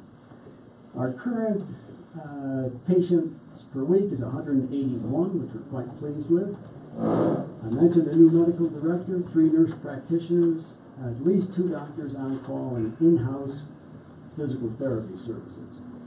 Our EMS has not 1, not 2, but 3 functioning ambulances and a well-trained and paid professional staff. Have been questions about, can we have a second call people online? Well, I think most of you here are familiar with business. First call people, we pay, we train, we pay them to be ready, we pay them to be in the ambulance barn. Think for a minute, is it really prudent to have 2 crews sitting in the ambulance barn at full pay? We think not. We ask the second call people to be within 20 minutes of the barn. When the first call goes out, the standby crew is toned and told to come in. That's about as close as we can get. Okay. We offer same-day results from the in-house blood analyzer, and x-rays are read by a radiologist. Let me just pause there for a minute, because some people have said, gee whiz, you can't get an x-ray at the clinic. You can get an x-ray. I can't read them. Teresa can't read them. The nurse practitioners can't. Matter of fact, the doctors can't read them. It has to go to a radiologist. Why? Because we couldn't afford to keep them on staff. And any of you who had a broken limb and had to have an x-ray read, you know what that process is like. You get a lengthy 3 or 4 page summary of what the radiologist says may be wrong and what he would suggest you do. You never meet him. Well, he sends you a bill, of course, but you never meet him. But nonetheless, you get a professional opinion from someone who should know. That bridges into telemedicine. In the presentation last Thursday, The Future of Medicine, we didn't hear about telemedicine. We should, because that is the future. What is telemedicine? The doctors or the nurse practitioners have a computer, and it's a sophisticated system. They can dial into whoever they need to talk to get a second opinion or a detailed opinion. And that goes for contacting the medical director also. Okay, as you know, we do provide orthopedic and vision care through visiting specialists. The important thing is visiting specialists. Why don't we have them full time? Well, let's see. It might be that a specialist makes a lot of money and wants to be paid for every hour he sits there. You can't blame him. That's the deal. So we have these people say they will be here at such and such a time. We schedule appointments. They look for about 10 patients a day when they come in. If we don't do that, pretty soon they say, well, you know what, I'm going to send my assistant. So visiting specialists is important to us and important to the community, and we are working at getting more in that area. We are also working with our state senators and representatives, and we would like to recommend that you all also jot down a note to the same about VA choice. We have a substantial veteran population. We see many of them. We get paid very little. I would say 0, but I don't want to be inaccurate here. For a lot. It's definitely hit and miss, but a lot of them are declining. So the VA, great system, if we could get it to work. Supposedly, as I understand it, veterans are supposed to go to the VA hospitals. No, Thank you. if you're out of certain Distance. miles, distances and stuff, or if in fact you cannot get an appointment within 30 days, then you're free to go to choice. Okay. I'm one of the earliest choice card holders in Custer County. And you pay. So I think that has to do with the VA. I think the distance, if I recall the discussions, is 40 miles. Yeah. Yeah. So it's not convenient for many of our friends who have served, who like the country and want to stay in the country. It's not convenient for them to go down the hill, even if that's the place they're supposed to go. So what we're trying to do is to get the representatives and senators who are going to vote, hopefully, on a new VA head, to recognize that there have to be alternatives. There have to be choices here, called VA choice. Okay, the hospital district is on solid ground. We continue to serve our rural community and are investigating, and this is worth noting, alternatives that allow for higher reimbursement from Medicare and Medicaid. This, by the way, is a flyer that you'll all be getting in the mail shortly. Those alternatives are at least as we've recognized them so far, are affiliation with another network or converting to become an FQHC. Both produce substantially more income for the same patient load, the same bills, the same everything. Does it make sense? No. I mean, it's the craziest thing I've ever heard of, but those are the rules. And if we're running a business like the clinic, the hospital district, we need to be aware of the rules and where we can actually gain for the community. Telemedicine services currently x-rays, and these permit nurse practitioners to consult with the medical director or other physicians as needed. It is the future of medicine. The hospital district is always seeking retired physicians or retired medical people to help.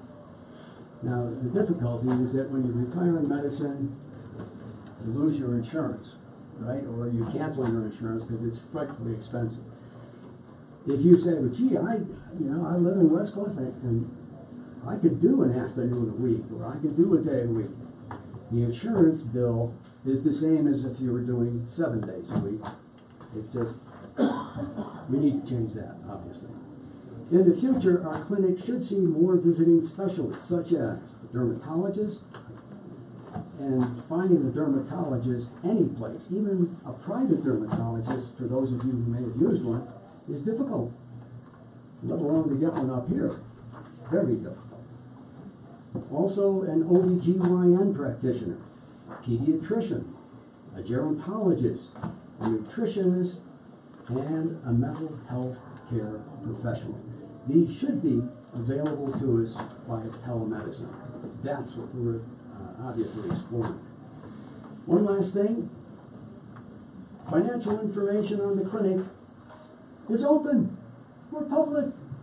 We have to provide it to anybody who asks, or if you don't want to ask, you can get it online at www.custercountyclinic.com.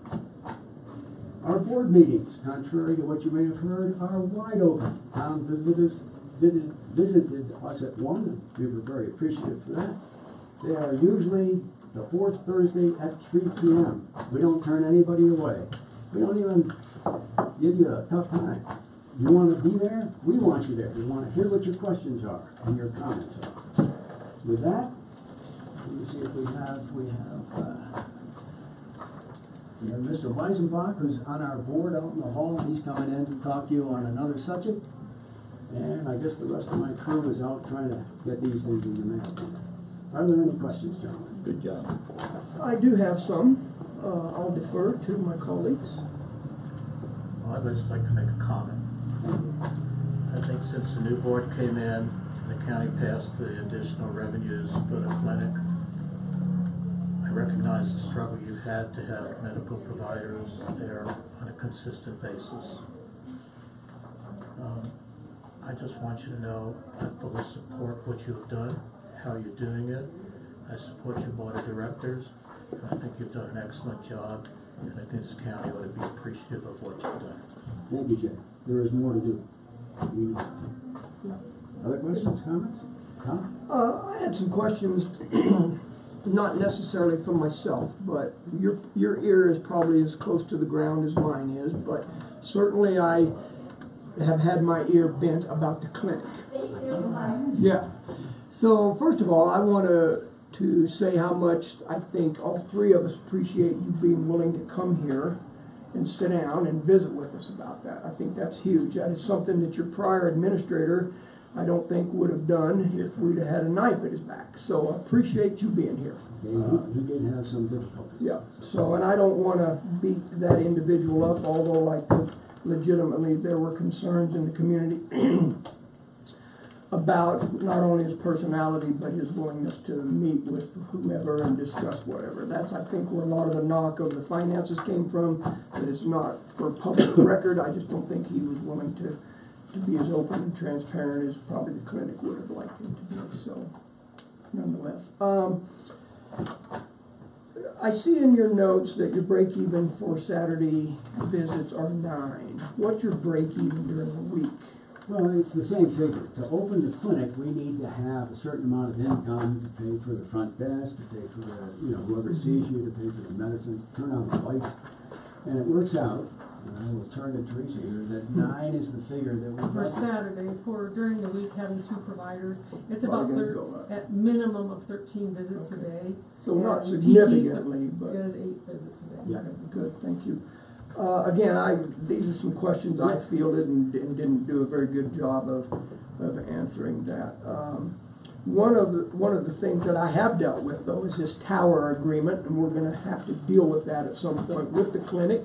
Clinic was, I believe, the only holdout on signing the last IGA dealing with our equipment on these towers, and I publicly said in a CES meeting that it is in all of our best interests to work together. There was certainly an attitude the clinic wasn't willing to work with us on those IGAs, and by no means do I infer that you don't have the right and the responsibility to look into that both legally and where you're at. So we pulled that IGA back off the table for now. We're holding it until obviously after your elections and you get some people put in place. And I spoke to Janny about this at the CES meeting. We're not interested in jamming you in a corner when the timing's not great. So at some point, though, I hope that we can develop an open channel of communication there and bring everybody to the table. Now, we thought that we received a notice from somebody at your behest to help form a committee, a study committee. We talked about that at that CS meeting, yes. So hopefully that goes forward. We are all in Good. on that. Perfect. Can't ask any more than that. What is your timeline for an administration, your medical administrator to hire? The ED. We have people that we have interviewed. We have posted those interviews. By law, we may not hire them before June 1st. It's the 20-day rule or something. So we have a person in mind. We're very pleased. We think you'll be pleased, but we can't do anything more. Okay, good. You mentioned it. I want to follow up on it. I did not know this. I'm not sure that we would want everybody to be doing it, but anyone can request Flight for Life to come in here in a medical emergency. Any private citizen. Any individual can. I would like to expand on that just a minute, because one of the things that's come up is, well, there's alternative air medical services. Yeah, there are, but you'd be well advised to check the complaints and the lawsuits against that firm. All right? Need I say more?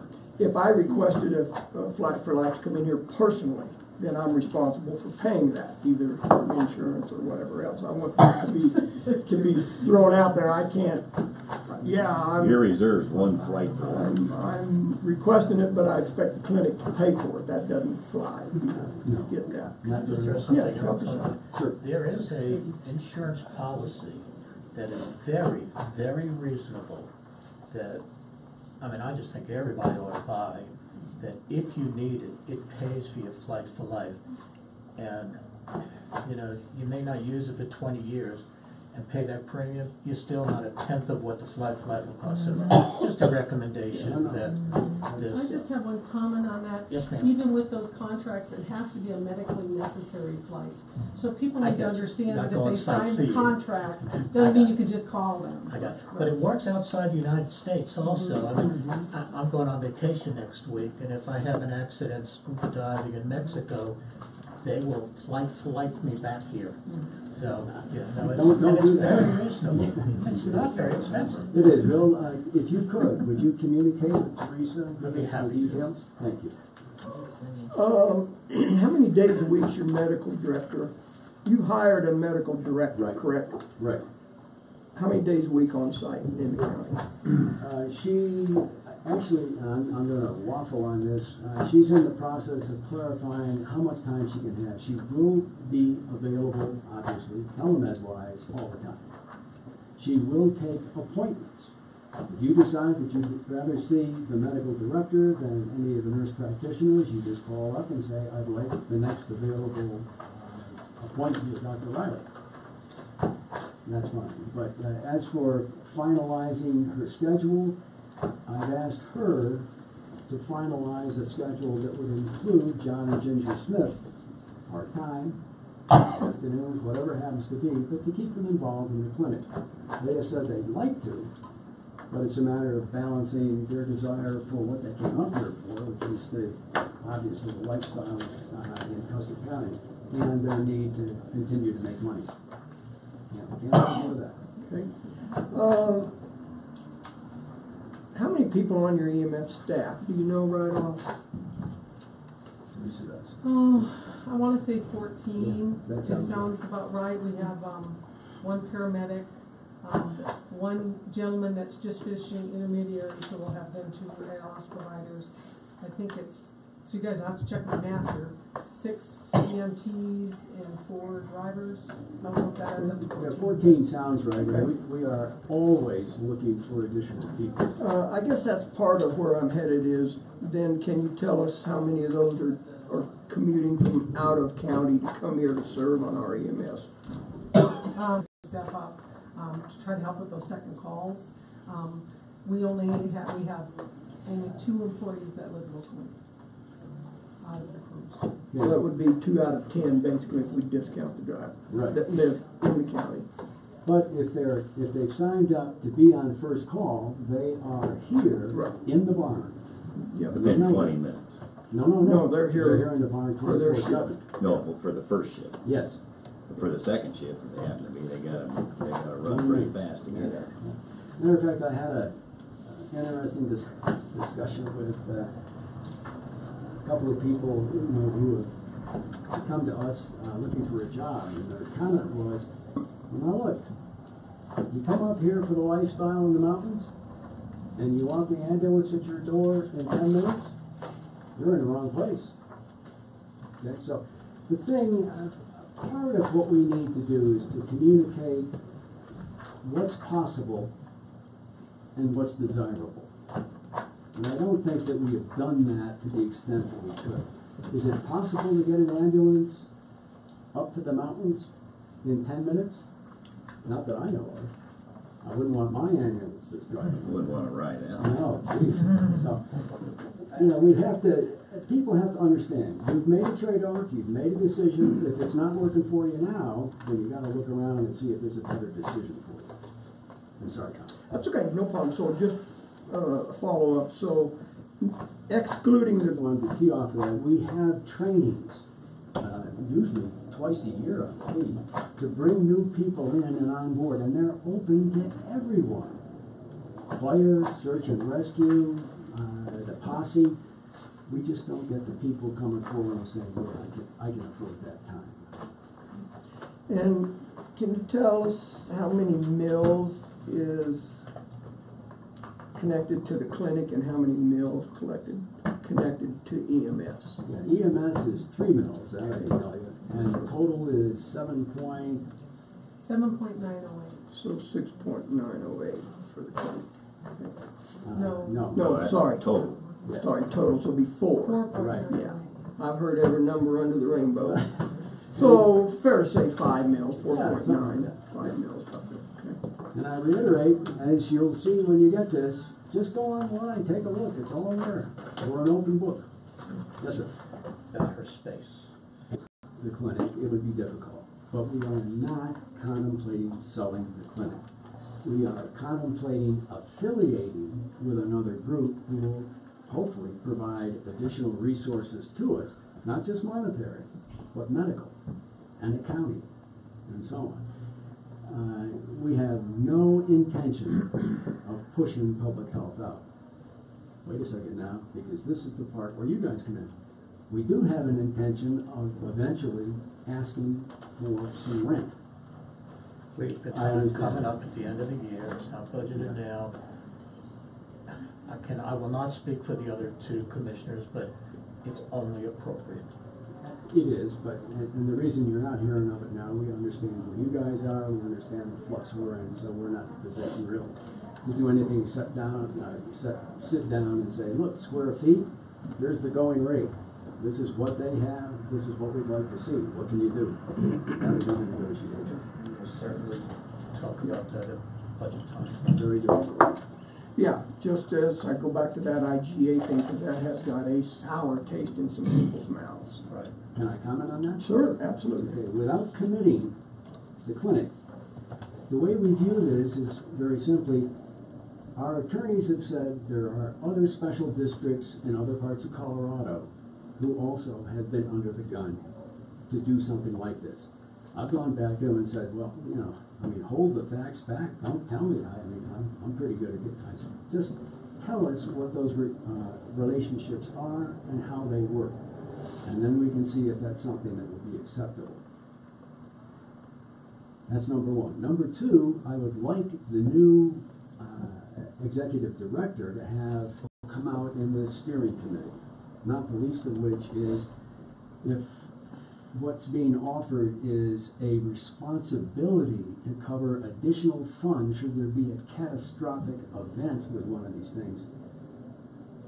I'm sure you guys know this, but that means we have to abrogate or put our insurance underneath whoever's insurance owns the tower.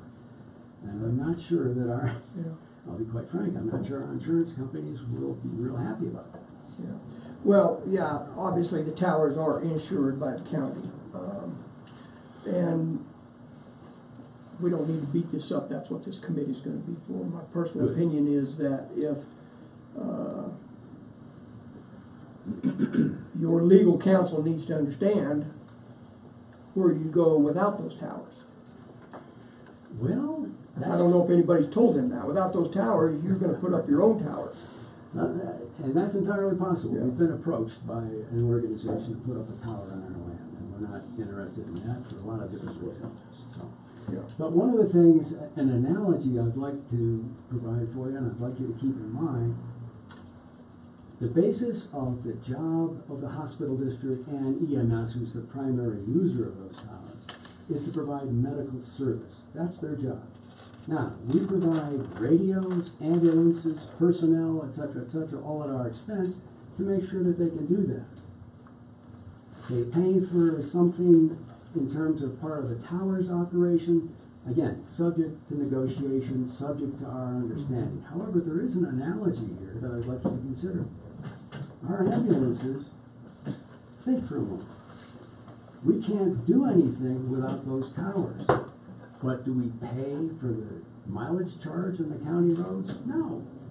Would we ask the county to just give us a free rein to do whatever we want any place? No.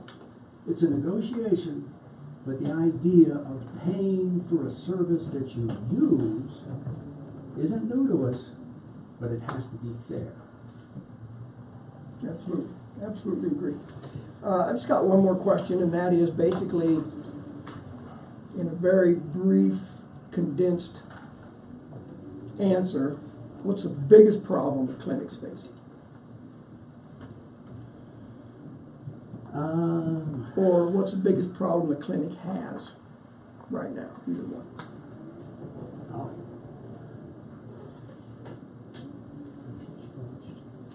No help there, okay. It would I seem. can give my opinion, Over you but I don't go. know if it's accurate. I would like to say that at the present time, the biggest problem we have is just continue on and trying to make the clinic better. More physicians, more specialists, more stuff. It all takes money. So. You don't have a turnover of docs? We do, but that's, you know, we have a turnover of nurses, we have, anybody that runs a business up here has a turnover. People finally say, I can't take the winter anymore, I don't like fires, I gotta go home and see my mom, whatever it happens to be. And they're all valid excuses, even though, when we interviewed them, we said, we'd like you to sign on for a minimum of 6 months, and to give us a month's notice. It just doesn't happen. So the personnel issues are a problem. For the same reason that most of us live here, sometimes people who live here say, I can't take it anymore. That chair and give us information, and even more so to be able to sit there and allow us to ask you questions. I know that's not always easy to do, but I appreciate it. Thank you. We'll see you after the election. Yes, we're available anytime. Yeah, So yeah. please Let's feel put free. everything kind of on hold until after elections and after your ED, and and we'll get things settled down. And then, because I don't know, I've not been able to determine from any of the players that we're under this huge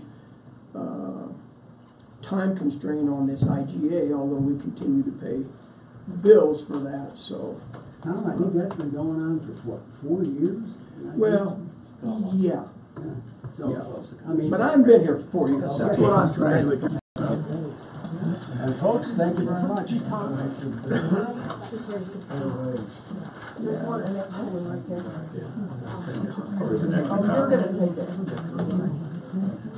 Okay,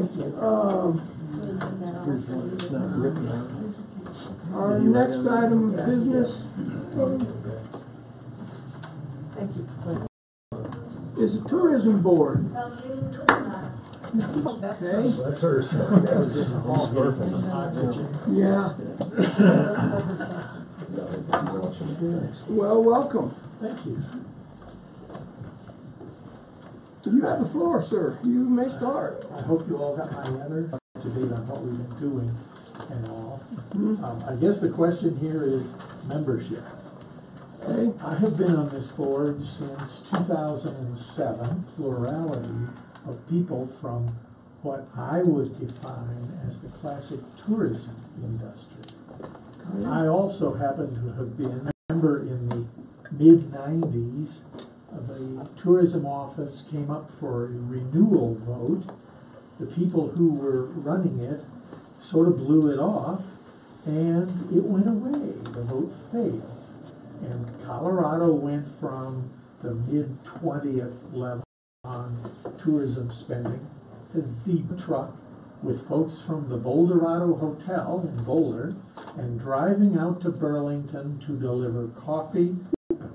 There was no support for any of the welcome centers. There was no support for any tourism coming from the state. And a group of 2 senators and 2 congressmen got together, and in '99 they got legislation through which provided for an ongoing funding of the Colorado Tourism Office, and that had a budget of 5, for a similar office, had a budget of $150 million. So we were pretty well small potatoes. Now I think the budget for the Colorado Tourism Office is about $28 million a year, and I think they do a great job with it.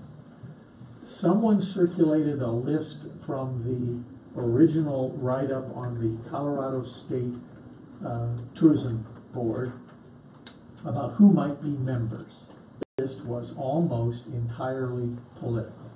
It was there because all of those groups were needed to support the legislation to get the revised tourism office inaugurated, and fortunately it passed. I was here and I helped write the bylaws for the Custer County Tourism Board, and it's possible. I will say that the initial board was made up of 1 motel owner, a garbage collector, a retired insurance salesman, a retired hotelier, and a member of the county commissioners. So there was 1 clear tourism person there and 1 retired tourism person there. In this county, to volunteer to be on our board. I have personally been up to Sky Ranch. I have talked to the manager up there twice. He came down, sat in on one of our meetings, and told us that he was replacing all the windows and was too busy to help. I talked to, and Cindy Howard talked to, the folks who purchased the Westcliff Inn. Late after you guys had asked for your letters of intent, then they came up and said, oh gee, we'd like to put in a letter of intent, which was a... Kind of cut to the chase here. Sure. Ms. Bobus made an issue about your tourism No, board. excuse me, I did not. You did. No, I It's on the didn't. record. It is What not. Well, what is the issue? that I you're made an facing issue today? out of it to follow with respect to the law that was written, and whether the original county commissioners or the original tourism board, there are people out there that will volunteer. It takes work, and that's hard to do, to get people from the industry to sign up. I made a couple calls myself after looking at this to figure out who is available out there. Got John Johnson in the back as an example, somebody that would volunteer. Also talked to Elizabeth for a while. Said she'd be glad to lend a hand because she's got a lot of experience selling things to the tourists. There are people out there. It's a matter of how we handle it and how do we handle making sure we comply. We're taxing people to, with a specific. This went to the voters of this county to stand tall, and they volunteered to. We want to promote growth here, and I think you've got a lot of experience. So you know what it's like. Yeah. So I'm all about getting the growth, and I love to do it right, and we want to make sure that if it has to be changed or however we conform and with the right guys, that we don't want to put a gravel guy on the board that just makes a living hauling gravel there. You know, might have some good ideas. Is your issue that the board is not comprised of the right type of people? Is that, I don't understand. I just want to make sure we don't do something that says, well, we can. It's not being followed. That's the issue. Well, I asked, before I even brought it up, I asked Clint for an understanding legally, and I sent it to you and Tom. And it not only states that 3 persons must be from the industry. If you get 5, then they all must. No, it does not say that, sir. It does not say that. I want you to get. I shall read it to you if you'd like. I've read it. I want Clint to answer that because I got a legal opinion back that stated not only is it that's wrong, that's fine. Let's hear what a lawyer has to say about it. Let me interject while he's looking that up. Section 30-11-107.5, sub 4B, which obviously you're very aware of this because it was included in your letter, says that members of the panel, they are talking about the tourism panel, shall be appointed from the tourism industry within the municipalities or unincorporated areas from which the lodging tax is collected. I guess my question would be, board are from the tourism industry?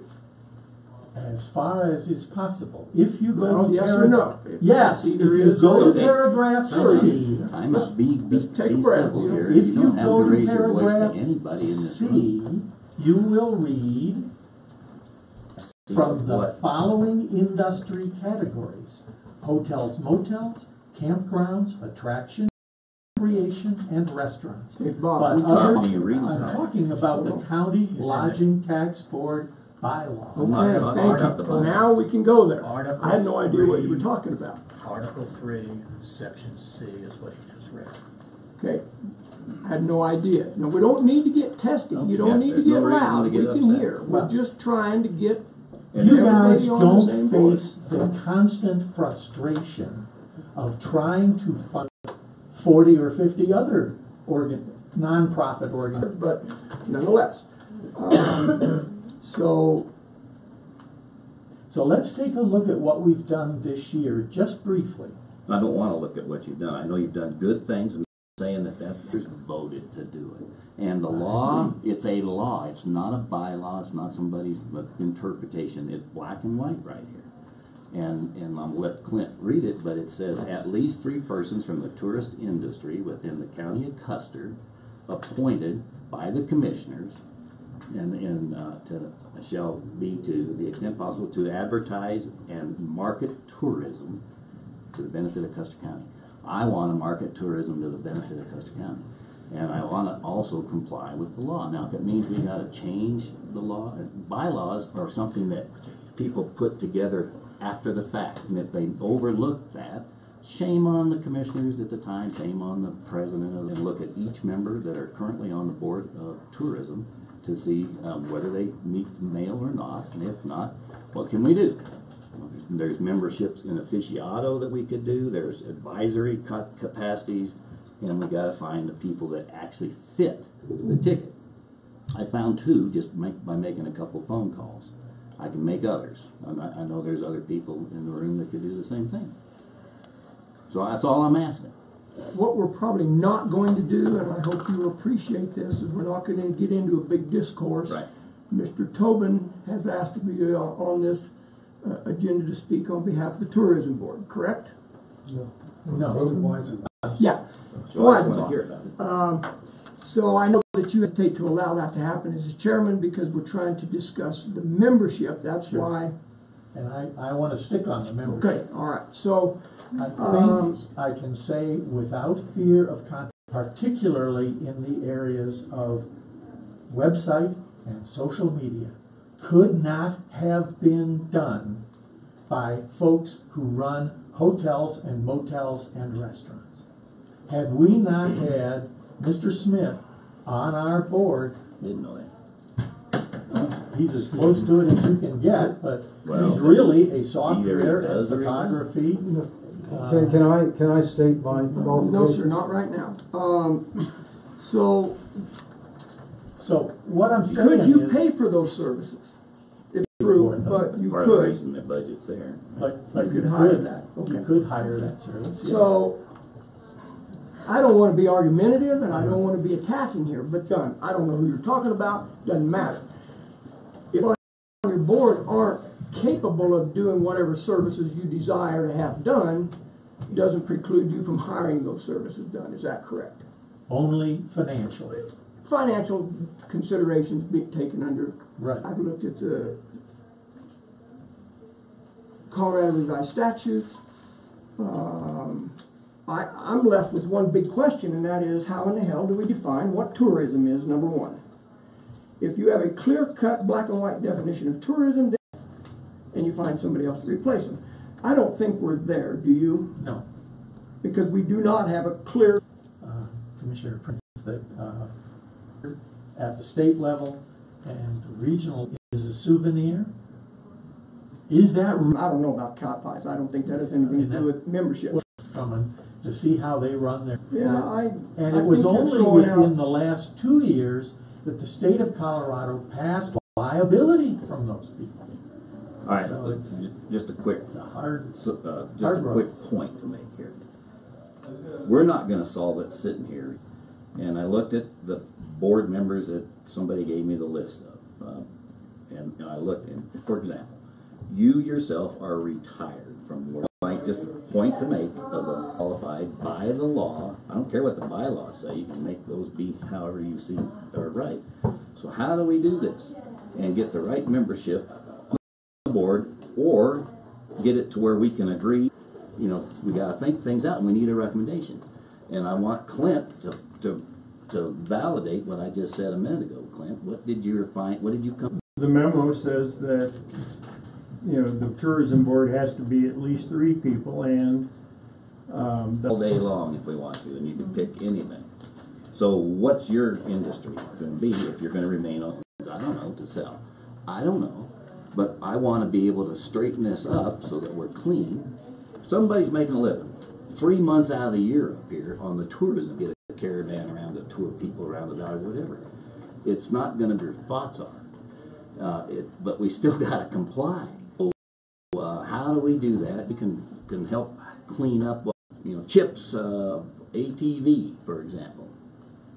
Great tourist thing. The CDEC guys put forward out of this meeting. Yeah. Go ahead, sir. And I think what you should do, I said, here's how you get to Bishop's Castle. When you're done with that, here's the route to go to Mission Wolf. Hang on a second. Right. Okay, I'm on tourist in this ongoing basis.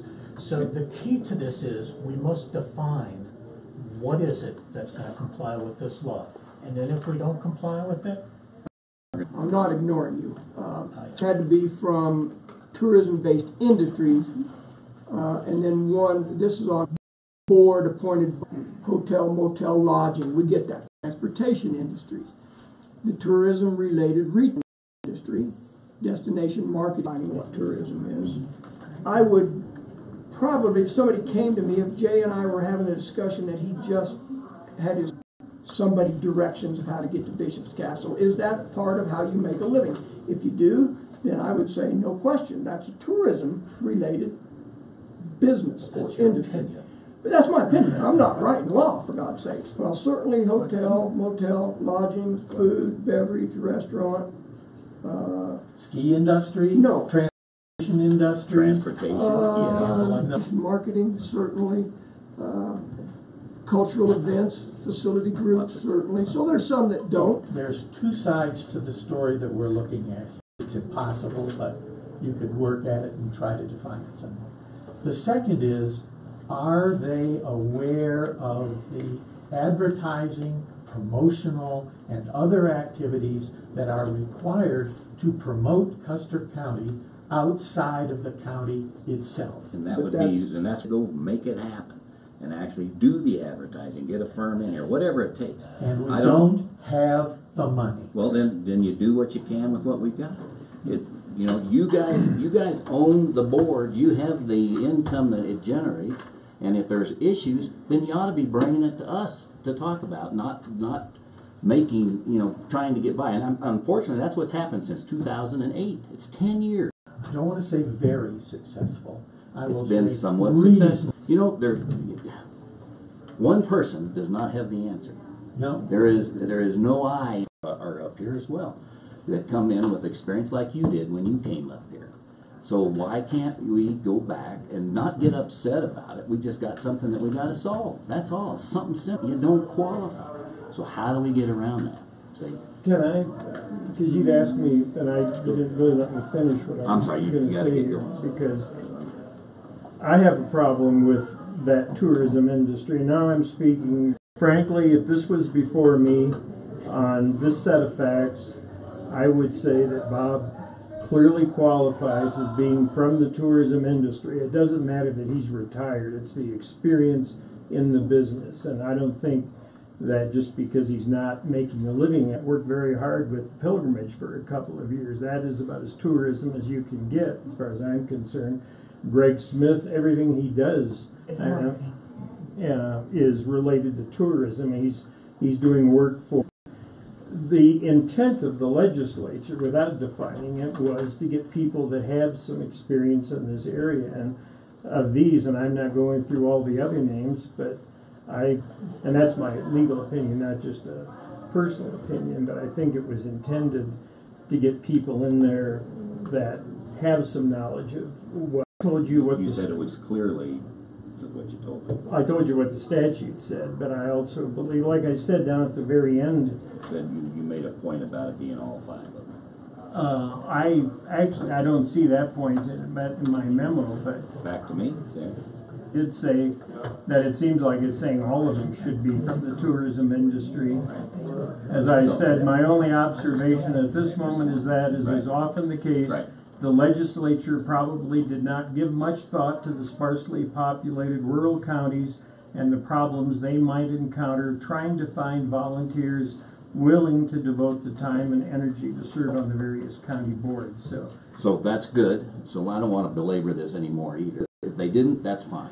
And But I agree. I mean, the way it's written, it makes it sound like if you have to have 3 or a minimum of 3, and they shall be from the tourism industry. If you choose to have more, the logical interpretation is they should all be from the tourism industry. Commissioner. And that follows your bylaws. Yes. You can't have more than 5 according to your bylaws. Bylaws say this Custer County Tourism Board shall be comprised of 5 members, period. On the other hand, we can have ex officio members and we can have adjunct members. Sure. The Board of County Commissioners is not on a witch hunt to fry some members. I think I can speak for Bill in this case.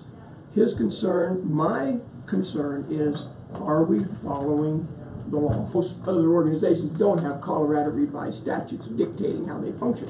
I've had this conversation with the Weed Board, the Extension Advisory Committee Board, and the Fair Board. Are you doing what you're supposed to be doing? That's where I think we're coming from. I would suggest maybe talk about this at your tourism board.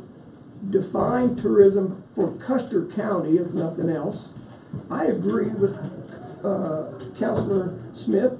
If you came from a tourism industry, you probably don't want the average rancher being on your tourism board. Right? So, again, I say we're not on a witch hunt. that's not the point. I know that it appears to be. I can truly say on my own behalf that is not the case. It's these words shall be appointed from the tourism industry. As I understand it, the legislation forming the county lodging tax. If you look at the bigger picture here, here we are wanting people to come, and we're going to whack them with a tax. Excuse me, I was on the board that got that on the ballot. Can I say something? Again, I'm going to ask you to I'll wait. hold your comments, please, and we'll speak in facts as best we can. Go ahead. So I'm all for doing the right thing. So we want to get people to come here, and we want to make sure that their money's being used, the people that are paying the tax, to get more people in here for us is a good thing. So it would be great to come back, and people should have done this in the first place, maybe come back to the Board of Commissioners at the time and say, we got a problem, we can't define tourism, we got a problem, we can't get the people to volunteer, maybe we need help. So that's all I'm asking. With the board's permission, I am going to ask for your permission to allow about 5 minutes of public comment. Right here. Angie Arterburn, I'm on the board. I was also with Charles, and to clarify for the record, the first ones that were actually on the board was Bob Wassenbach because of his knowledge and being in the industry. The other one was Christy Beltry. Yes, a garbage person, but she was also the Chamber of Commerce president. That's why she was on there, representing, again, tourism. I was on there because I have a retail business. If we don't have tourism, we're closed, and the same with most of the merchants in town. So, and then Kit Shy wasn't intended to be all lodging because the retail businesses, that's part of why the lodging tax was comprised, is to bring tourism in here so the sales tax revenues would increase, which helps the infrastructure. And by doing that, you get the businesses, you're bringing them into town, and by doing that, it then increases the lodging tax because people are going, to hopefully stay. Our intent is to get people here first, hopefully spend the night. But without that tourism, you won't have a downtown, and that's why the retail aspect of it was very important, and that was a big push to the retail people to get this on the ballot. So I just wanted to clarify, was it lodging tax? It is a tax. It is not a tax paid by the citizens typically of any county. It is a tax levied on people typically that are coming here staying overnight. Pillow tax, lodging tax, bed tax. So I just want to make that clarification. Yes, sir. The resolution Please keep your remarks somewhat. By the person I serve on the board, the resolution that passed, I think Commissioner Candy referred to initially when he reached out to Clint, was the language of the resolution that was passed. And it did say that at least 3 members from the tourism industry within the county of Custer are appointed by the commissioners of Custer County. So the people that are serving now have been vetted by and have been appointed by the commissioners. I have a letter that was signed by 3 commissioners appointing me. The bylaws were later set up, and Kurt Chai was the Board of County Commissioner on April the 1st, 2008. Bob Weisenbach was the Tourism Board. That little nominal amount of language that approved the resolution was codified in the set of bylaws. And the bylaws says that the membership in term shall be comprised of 5 members, all members residents of 1 shall be a commissioner. Currently, are participants of Custer County Tourism Board members from the following industry categories: hotels, motels, campgrounds, attractions, recreation, restaurants, but others will be considered based upon experience, even if it's retired. Everybody that's appointed, there's a letter on file, and Mr. Canton, my guess is you didn't read my letter. I did. Did you read Mr. Smith's letter? Yeah, I did. And your conclusion is that we are marginally qualified. Right. So, my interpretation. You got yours, and they have theirs. so it's all I'm interesting, asking and is so for us Mr. to Canada understand. reaches out to the county commissioner, that actually the most senior county commissioner on this current board, Jay Prince, who's also a lawyer. And Jay sits on the board, and he says, are you compliant? Jay reaches up to our board. We do a self-examination. Let me finish. We said, Mr. Prince, we believe we are compliant. Mr. Prince relays that to you and to Mr. Flower. But apparently that was not satisfactory to all members. It would create an issue where I don't think there's an issue. Now, I would tell you, my term expires in January. I would be hard pressed to ever ask you or this board to consider appointing you to another term, given this kind of treatment. And It's that is disrespect. And that is, you're saying to us, you're gonna treat me this way, go do it on your own. And therein lies the issue here.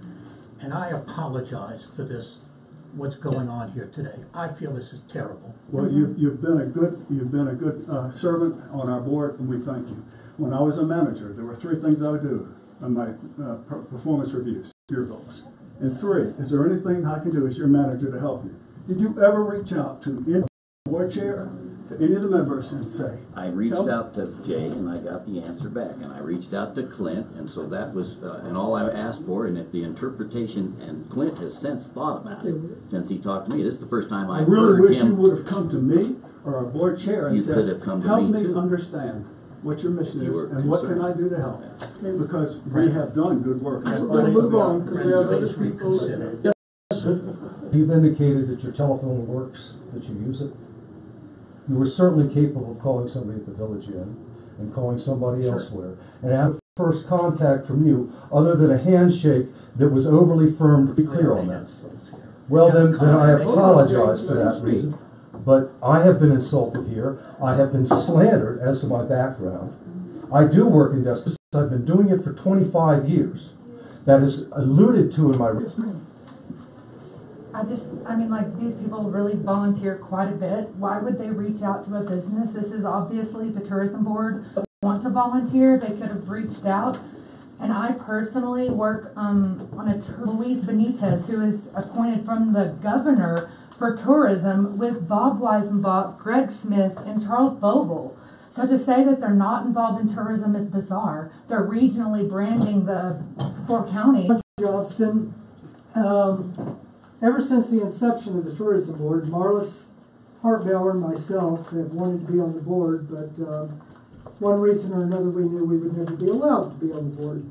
I am disappointed in this meeting that the people, some of the people are to be a devil's advocate in all sides of an issue. And I don't think we're doing that. I think we are taking sides instead of looking at, okay, what is tourism, whatever.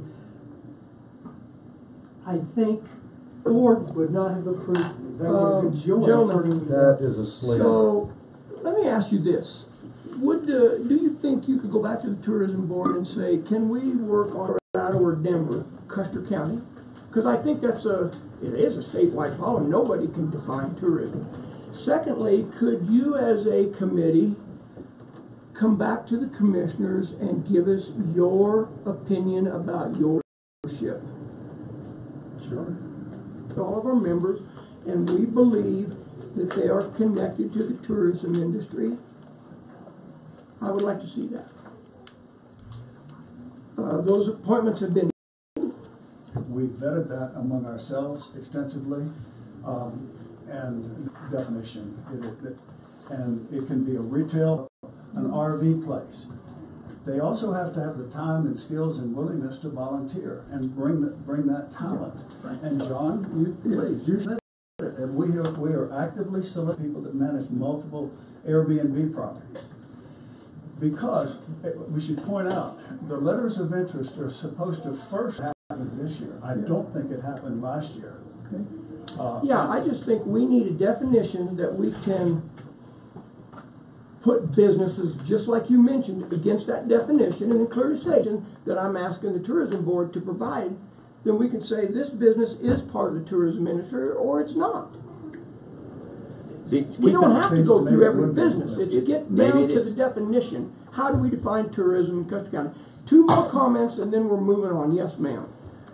So as far as defining tourism, how about those who have had experience as far as marketing and PR, but they have the know-how to expand that. Get your guys together. keep in mind, Tom and I have these studying these things, and we want to make sure we are conforming because that's our job. And that's all this was. It was a simple question that I asked, period. And I got it pretty simple. One more comment, please, ma'am. I just have a simple question. Mr. Weisenbach said that they have no money, and also that it's a state. Do you get state funds? No, No, he was not being, he wasn't trying to say they don't have any question about that. Does the state help fund this organization? No, it is funded entirely through the assessed lodging tax, 2% of information and subsequent finances. So it's like claiming your tips. For less than 30 days, But the for an owner- overnight stay, you are compelled to collect that tax, not voluntary chunk, and then it comes to the treasurer here, who takes a chunk, and then finally the tourism board gets the residual. It's not something that's voluntary at any rate. And we have recently seen $20,000 a year to close to $60,000 a year because of they would arbitrarily collect any bed tax that was out there. So the purveyor doesn't even see the money. It goes straight to Denver. And my comment about it being voluntary, I believe it is voluntary. We have people in this county renting their home. There is not a thing in the world that we have the capacity to do to remedy that. That's what I'm saying. That's not What's true. that? That they, because that's what I look after, is that tax, and know about. But if somebody comes to me and says, hey, I think my neighbor's renting their house out, can you check on that? And if I don't find that they're in there, I send them to the Department of Revenue, Right. and then they. That's my point. It's not, I understand the law. I'm not saying there isn't a law. I'm saying there's a significant portion of revenue that could be streamed into your organization if we were collecting 2% from everybody that's renting a bed and and people volunteering to come in. We're going to move forward. I know you people. I have appreciate things you to all say. being here, believe me, and I appreciate the discussion. We need to do it and keep it above board and be. I really do appreciate it. Thank you. Thank you for your patience as an audience. I know you had stuff you wanted to say. I intentionally did that well within the confines of the chair not to allow any public comment because we were not voting on anything. So I want you to understand that. I know you're frustrated, but get it, that we have set this up. The only time the public is going to have comment, generally speaking, unless the board agrees, is when we're prior to voting on something. So thank you for your interest and concern about that. Board meetings, I think it's incumbent upon you as a tourism board and us as a board of county commissioners all need to be very vigilant about how we do that. All right, thank you, sir. Okay. Take care. 2018, they've been given to Yes. the city and will be posted. We may be the first in compliance, I don't know. Yeah, You're thank not, you, sir. you're not. You're not, but thank you. Okay.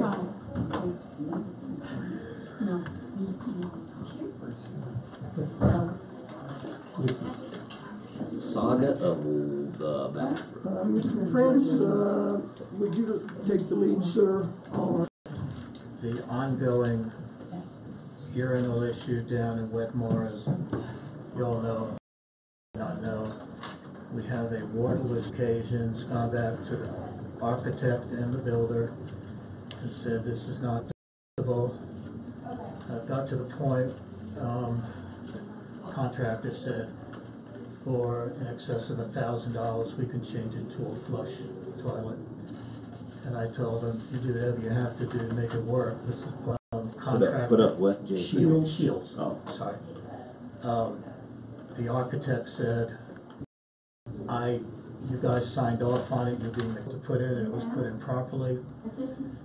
So I had asked for an executive session to talk to Clint about where should we go with this. And now the good news. The good news is, I think the urinal is just fine. I received from the architect a video on YouTube that shows the proper maintenance of a wardless urinal. and it uses a liquid they call blue fluid. I don't know what that is. I don't know if that's a technical One we name, probably wanna know. but it's a fluid that's put in there periodically, once every couple of weeks, that kills any of the bacteria that may be in the line with the. How pleased I was to learn of this, and we would initiate using that, and hopefully. Blue then, or So whatever. what I have is, and there's really actually more to it than that, I have a whole video on the proper maintenance of a waterless urinal. So I guess my real question is, and this has been a question I've had in my mind all along, putting the fluid in, there's a little cleaning that needs to be done, if you want, and I have the video with me, and I'll send it to anybody who wants to see it. Who in our organization is responsible for the maintenance of that, not just that particular piece of equipment, but all the things down there. So I have my fingers crossed that neither they nor us knew that there was more to this than just sticking it on the wall. And I have my fingers crossed our problem's going to be solved and we'll be happy. Good. But the question I have for you folks is, who I vote for Tom. well, I second that.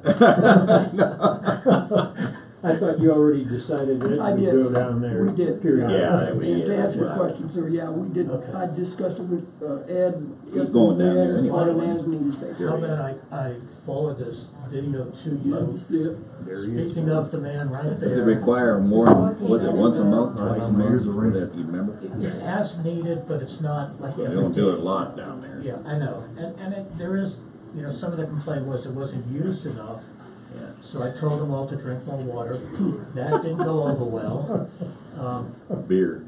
Yeah, whatever. Anyway, I have my fingers crossed that this saga is gonna come to an end, and I will Okay. forward this to you. Good, thank you. All right, sir. good. I just wanted to report on Yeah.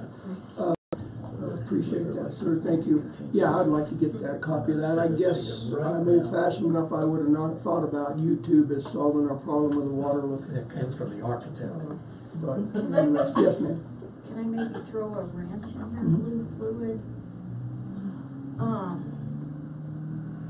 There's, in a roundabout way, I won't go into the whole story, certain blue fluids, when you have a septic system, you cannot use because it ruins your septic, it kills the bed bugs. So you might check on that before you, because you'd hate to go from one problem to the. And thank you for bringing that up. I have no idea of all the Ask wonderful Jackie. She's the abilities one urinals are not that one of them. gave me the heads up about Yeah. my blue fluid problem. Perfect. Thank Okay, you. I'm very gonna send good. this to you right now. We will move on then. Thank you, sir. Appreciate you continue doggedly following up on that stinking urinal. Thank you, Tracy, for catching that. Go ahead, ma'am. We'll move on to the liquor license. Couldn't resist. Okay, liquor license. I have actually it's a special event permit Okay. from San Isabel Land Protection Trust for their Hardscrabble Mountain Trail Run, Okay. which is held on Bear Basin, June 2nd. It's just a day event. They have all of their agreement with Bear Basin that they can be there. They've submitted two $25 checks, one to us, one to the state, and so it just needs your approval. Can you see the documents, Free please? beer does the county good? I don't know, that would be up to them. So maybe we can send them down to Wetmore's urinal. Part of the trip. Yeah, so this is the Hardscrabble Mountain Trail Run. Yes. So it's not a race, but a run. Yeah. I found it interesting that somebody promoting that kind of activity would also want to sell alcohol, but. I have always found that interesting Yeah. too, but I maybe it's for the people who are not the runners who are watching, right? And who is your point of contact? Who is that person? Her name is Janet Smith, I believe. Yeah, Janet Smith. Yeah, with San Isabel Land Protection. To include the sale of alcohol, would that be an accurate way to say that? Yep.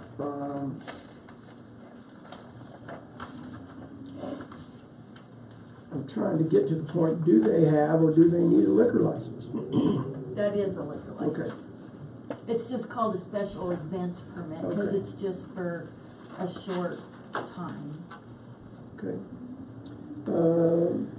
Discussion, gentlemen? Hearing none, public comment?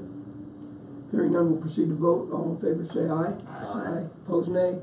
Motion carries. There you go. Do we need to sign anything? You do, right. Got it. There.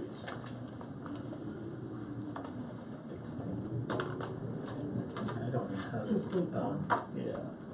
I don't know how to put in the video to send to you.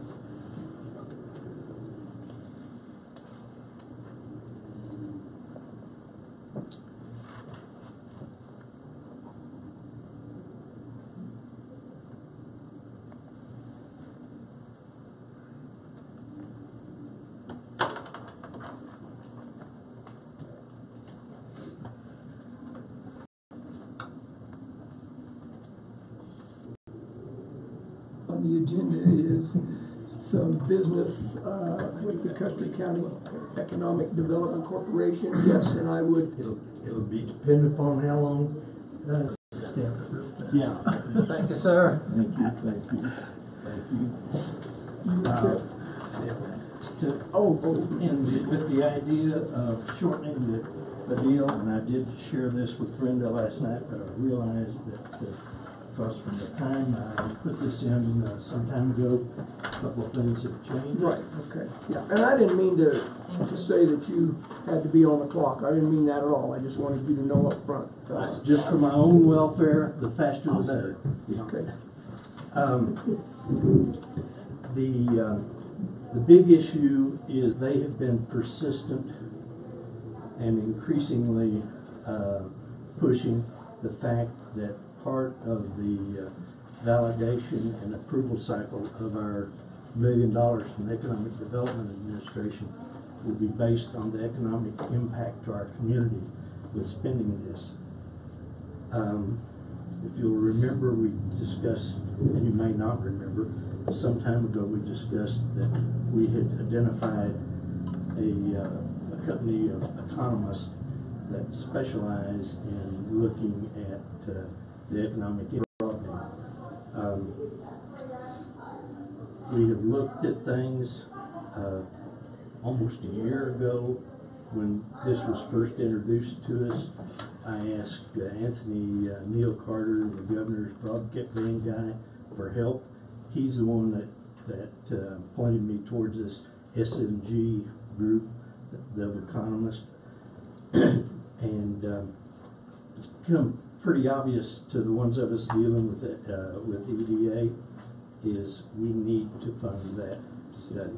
Charles, is this what you mentioned to me the other day, that was sort of holding things up, it's dependent upon getting this done? There was a snafu or whatever you called it. Well, it's like I say, Trent, the EDA coordinator that we're dealing with, in the first discussion, he mentioned, hey, economic, and most of the broadband community are more from the technical standpoint, and it's kind of, well, if you build it, it'll come type thing. But, and I think I shared a copy of the SNG report on a community in Idaho. The fact that it reads like economists you would expect it to be, for whatever you think of economists, but we feel and we've been encouraged that this would go a long ways towards satisfying the thing. Since the most recent input from EDA, I've talked to, said part of the deal is timeliness. He says, dependent upon our input on baseline stuff, we can have the report within 4 weeks. And that's been consistent from what he told us initially. So I'm suggesting that within our county's budget as it relates to economic development, I believe there's about 23. Not if you live on nickels and dimes. Yeah. I'm asking that, and the good news is, we probably can defer the payment until we receive at least the preliminary report or such like that. But I'm asking that authorization be given in the amount of $9,500 to fund this S&G study. Economic development will support the input on it from the baseline. Wouldn't hurt, because this involves identifying what the community is now as far as principal owners and potential. So I would suggest that we are likely to have some conversations as we relate to like a new center and such like that. Those will obviously have significant impacts, but also significant. And I say this as someone with a more engineering background, but it does project a lot of savings that we would do if we do it one way versus a stronger broadband. So what are they doing for $9,000? They will deliver an appraisal and a suggestion forecasting the impact of our tower situation for over 25 years. What impact, in what way was that? Impact? Economic impact, number of jobs, savings and stuff like that. Was that not looked at during the two studies that were done prior to? There's never been one of these studies done in Colorado on any of the economic development stuff, because it's, some people will say, well, you know, like say, if we build it, it will come. And this was something that was recommended out of the state office. It's a different approach and justification than anything I've seen over the last 5 or 6 years. I mean, maybe I'm off in deep space here, but if it comes back and says that economic growth is not significant, are we going to abandon the tower project? Yeah. And what I'm really prefacing saying is, why do we care what it says? I mean, we've already. Because I can't get that $1 million without. Well, the county now, and in 25 years, we're going to have 4,800. You know, how does that impact the grant? It's just the fact that we need. It'll project, take population increases and stuff, or get from DOLA and such like that. I hate being held hostage. We're held hostage with this multi-county housing study. Sounds like we're being held. Right. And I'm just venting now. It's not you. I appreciate what you're doing. I've dealt with the military and the industrial complex just like. I gotta pay $9,000, otherwise I don't get the $1 million. I mean. I'm worried about paying $9,000 and then them telling us that it ain't gonna be enough, you know, like. Yeah, I guess, do you think any of their findings would damage our opportunities with EDA? And it comes like on any of the local community. It's just like, I sat, what was it, Friday, with a guy out of Denver that's one of the, coming and supporting our branding effort. And he was interested in the economic development and stuff. And I showed him the same chart that we gave the mature, more experienced folks. And he says, oh, you all have got a plan. They don't see that in a lot of areas. Yeah, and the fact that we were proactive in getting some of this stuff done. Yeah. I can see the value of that. Do you anticipate a site visit from S&G? Probably at the end. They're real good about internet coordination and such like that. That's what their website said. I think I may have mentioned before, we were talking for about 30 minutes, and it came up the fact that he was in fact in Paris, France with his wife's job. But I think would be. That's probably a good question to ask him, though, Charles, because there's two ways you get a plus on this thing. One would be you get a whole bunch of new people coming in, and there's 10,000 people using it instead of 4. The other way is the existing 4, and if it only goes up by another 100 people in 25 years, the existing 4,000 use it better in breakfast or whatever. So they got to be, to me, it seems like they need to understand the people and how we make a living up here in order to get a good assessment. Let me give you a tidbit of information, and it's a tidbit. Over the Christmas holidays, a couple of parties and stuff like that, I met some people that, in fact, were what I'm referring to as location independent professionals. They were involved heavily in the internet as a tool. With our Facebook and with our website here about a month ago, the number jumped up to 19. Plus, and these are people that I call hard over. I mean, the restaurants, if John's still here, he gave me the two companies he's got. You know, if you're in the real estate business, your listings and everything are on the computer. I opened up and solicited it again this week, and now it's up to 25. These people, for the most part, rely on it. And well, you're definitely dependent. And now, you know, Robin, as far as the restaurant, she says, "Gosh, I do my accounting, my ordering, and all that." You know, it's a great tool, and that's even a different context of folks. So I have no idea how our GIST group is going to be. Tourism or a scheduler of tourism, sport, stuff like that. Said most of her customers are out of state. We've got a couple of people who are authors that do their collaboration on authoring of their products from obviously anything but local that they can use. But we believe that SNG can kind of bet on the come and help. The questions that Trent and the EDA folks have got, and he's pointed us, he's tried to help, he's pointed us at from a different standpoint, from an economist standpoint, and we can all think, and if it'll satisfy their itch, then I think it's worth $9,500. We spoke about this a while back, and I think I asked the question, does economic development have enough money to put on? If you look at the next thing I'm looking at is DOLA is pushed of $31,000.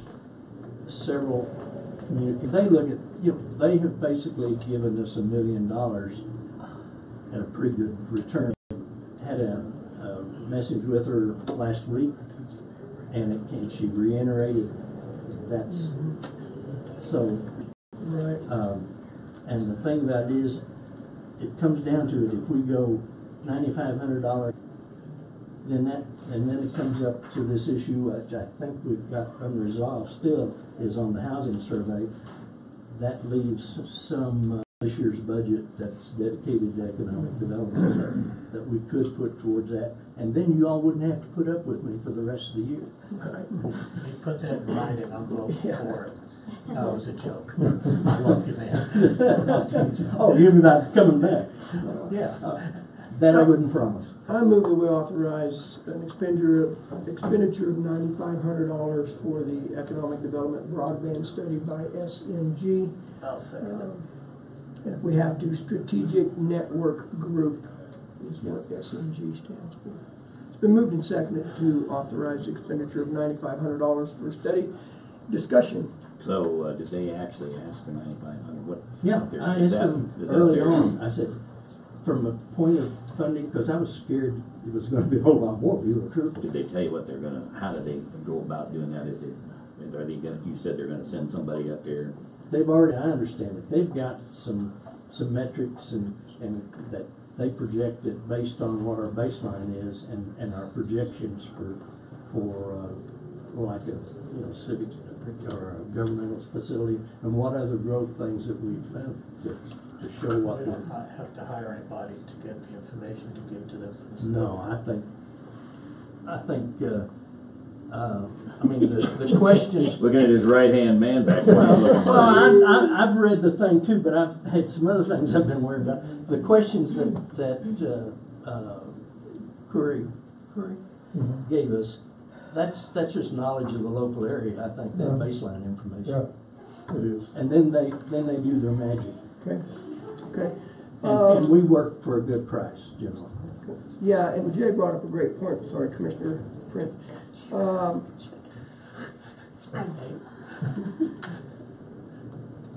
I don't have any problem spending this money. We're going to run out of money in that budget line for I've seen the bottom right here, yeah. And again, this kind of ties into what I brought up earlier about commitments from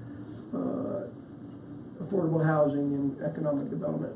I'm assuming that probably the balance of that will be spent on that housing study. Well, one step. Our share of that housing study. So between economic development line item in the budget and affordable housing, it would probably use up the majority of that. It probably won't use it all up, but that's my guess. So we'll have a little left to operate on with economic development, but not much. Well, I'll put it this way. What I'm presenting is the priorities as economic development sees it. The biggest issue is our broadband support. Yep. And so, and that's a hard number. The matching funds with DOLA, you know, considering we've gone from 0, she gave a 3 to 5. I don't know whether we'd make them mad if we gave 2,000 or whatever. But you know, they've been trying to work with us, and they're in a decision process that is supposed to make decisions within the next couple of weeks. So, and if I could just make a comment, our budget is fluid, and what I mean by that is, if we didn't earmark enough for economic development, because we didn't expect some of these things to go along with the broadband, we have the ability to move funds from other accounts to accounts that are more needy of the accounts. So it's not like you're cut off, not another penny at the end. oh, if I find something, you know, I'll come and ask. Well, I mean, when you come in and you say to me, if you give me 9,000, I'm going to return $1 million. It's hard pressed for me to say no. Okay, incumbent upon us to say yes, we can figure out how to do it, or no, we can't.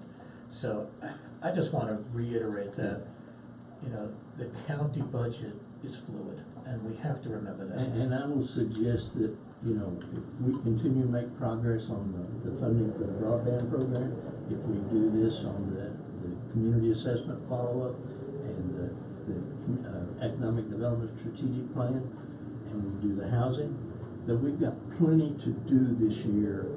And so the probability, unless some tremendous opportunity comes up, which is certainly not, and considering that many of the folks that we're dealing with are political appointees and they're looking at their jobs after the gubernatorial thing, the Lord only knows what may come out of the system between now and the end of the fiscal year. But really, you know, these three things certainly support all aspects and keep things going and show the progress that we've historically done. So, yeah, I won't promise that I won't come back, right. but it'll certainly we won't promise. Yeah, we won't promise you give me. Let me tag on to Jay, and then I know we got some public comments. I agree with what you said, Jay. However, we got to keep, as you know, our priority square is affordable housing, with more people coming, spending more money, more important or not, and depending on how this falls out.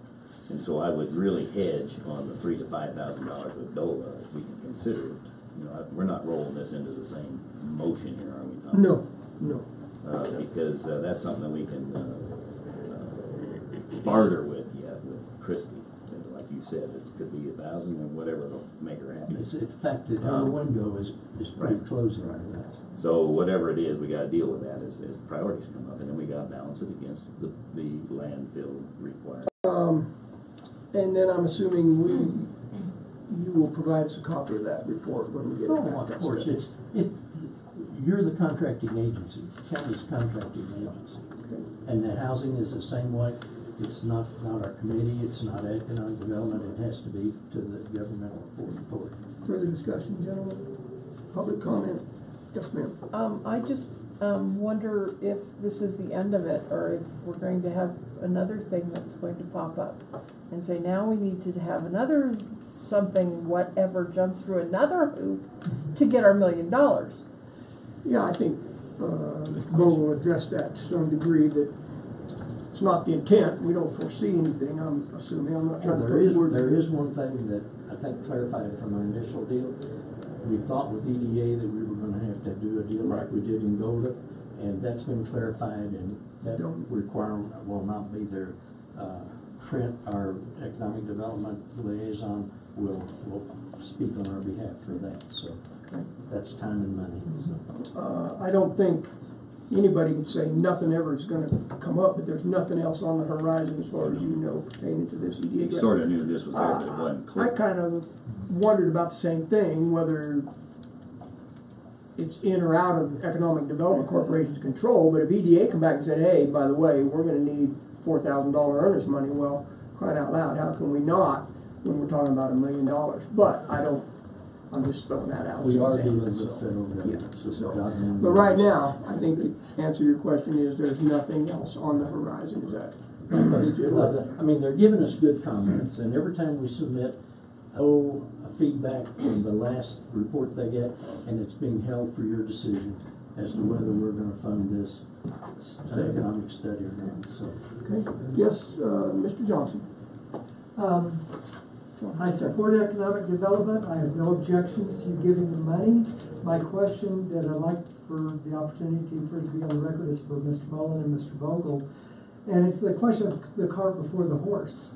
That if we do not have letters of commitment from vendors and landowners, are we putting the cart before the horse? Well, we have letters from the vendors. Of intention or commitment? Well, then, I don't know how you define that. You've read the letter, the commissioners have read the letters.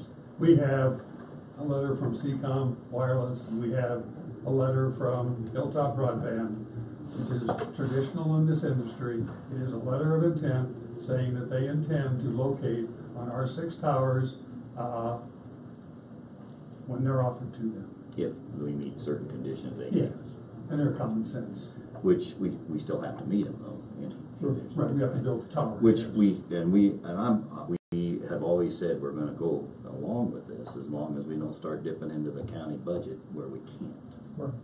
And it could get that way if we don't have some of these, the unknowns that we still have to find yet. But we're not. It's unfortunate because I feel like our hands are tied too. You know, you got to spend money to go get the money, and then when you get that money, it's still contingent upon. And Christy Dolan explained this pretty clearly that you start drawing on the bank of ADOLA, and they'll keep doing it until we get the tower built. If we don't, we got to stop. And then that's what'll happen. So, it's something that we have to keep in our minds and work hard to get those resolved as we go along. And I like the fact that we want to try to do what we can ahead of time before we actually have to start drawing that money. What about the landowners? The thing about it is, in what we're perceiving as being a general contractor to manage it, landowners, towers, all these other things will be dealt with by professionals. And for better for worse, you're looking at Custer County's broadband committee right here in front of you and to your left and past. The fact is, those people do it for a living. We can't get the DOLA money until we firm the ETA money. That's the condition. It's conditional upon a matching fund, which is the other $1 million. The other $1 million. And then, we'll get involved with folks who do this regularly and consistently that can negotiate on need to do. And then the last thing, we talk about some collaboration between economic development and the county to support some pre-briefings to the contractor community to prepare people for this whole effort. Mr. Vogel, be a devil's advocate. If we've done a study and we have 6 locations, what if those landowners say, we don't want to participate? Do we have to have another study to find 6 more locations? No. In fact, 2 of those locations have really got alternates just for all of the reasons why they may have to be shifted. And we analyzed, what was it, upwards of 20 locations? It was more than that. But let me answer John's question, because it's valid, but it's not like we haven't been down this road before. We have 6 optimal locations with B&H coordinates. Do we believe for 1 minute that all 6 of those are gonna find a friendly landowner? The answer is no, you never do. And we talked to the tower people that did our study, and then we raised that same question. They said we live with that all the time. And we may have to adjust 1 or 2 towers by some amount, but there's always a friendly landowner when there's an unfriendly landowner. And that's how this will work out. Thank you. Good question, and that's something that we could be a show. What if there were 5 of them? We don't know yet until we ask for money, not the county. And if we hit 5 of them, we could smell a rat. Yeah. I appreciate that answer. Thank you. The first Do you thing. want to stamp or you want me to stamp? I'm just Trying to stand for it. Do you want to stamp? But you understand the second one? Yes. No, we can sign it after. I already stamped all of them. Good. Oh, that's all I right. gotta go. Oh. All right. Further discussion, gentlemen, hearing none, proceed to vote. All in favor of authorizing $9,500 to be spent for Out of our an economic development broadband study out of economic development line item in the budget, say aye. Aye. Aye. Opposed, nay. Motion carries. Authorization has been given. Next item, sir. The next item relates to the DOLA grant that's currently submitted and without any matching funds. And like I say, we've already talked about it. Christie has indicated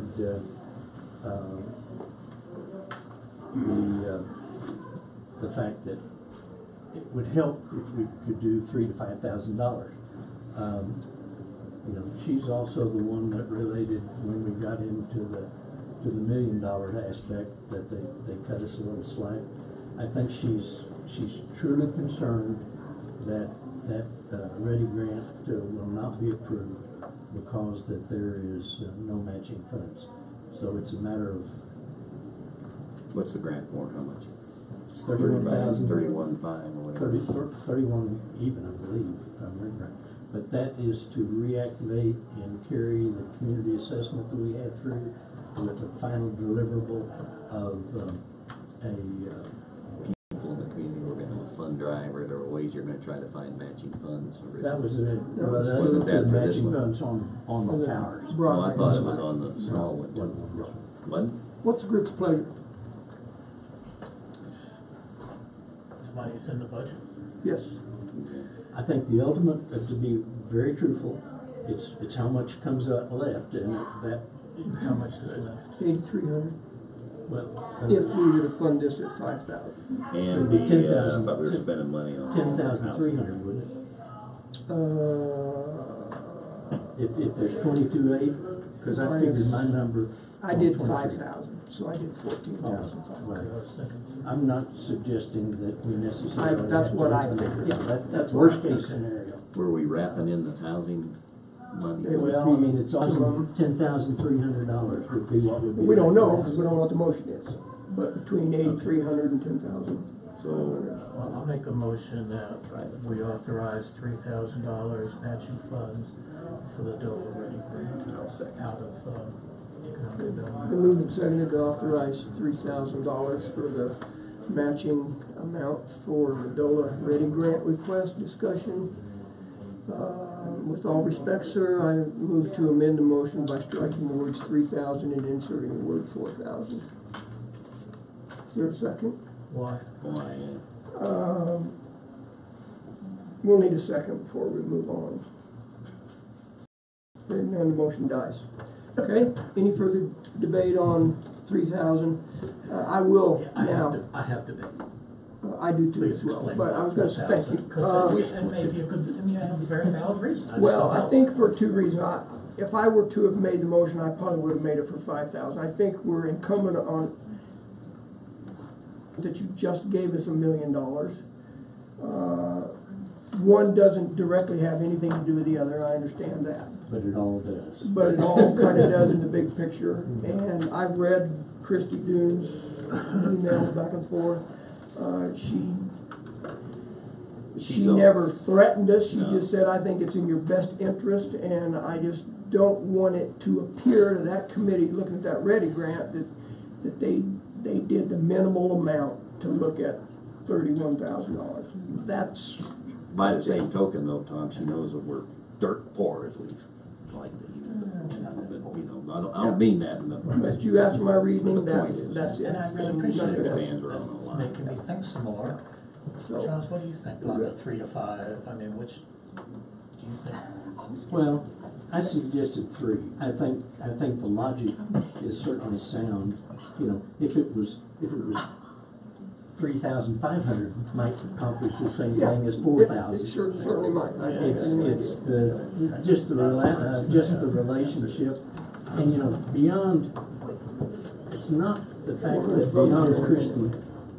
It's not beyond. There's I'm not people in leaving. that DOLA system know us. I mean, she's the one that's got the biggest interface with us, but you know, we're known all the way up to the top of DOLA, and so it's a psychological game we're playing right now. But she has been very consistent since the get-go. Can I recommend we just take a pause until? Okay. I'm back. Okay, no problem. I didn't go anywhere. I just felt it was in. We're kind of in a negotiation situation right now, and to not respond with some matching fund will, I think, give the wrong signal to DOLA. But then it's okay if we're going to, you know, we're going to do a number. Well, if she gave us a range, she should be willing to hang. And I like your idea, 4,000 isn't bad. I really care. I like the idea of 5,000. Hearing more discussion. I mean, I was just going up to 3,000 because I didn't want to not fund it. Right. Of course, trying to be frugal, I didn't want to give more than we actually had to. But I think there's a lot of validity in what you said.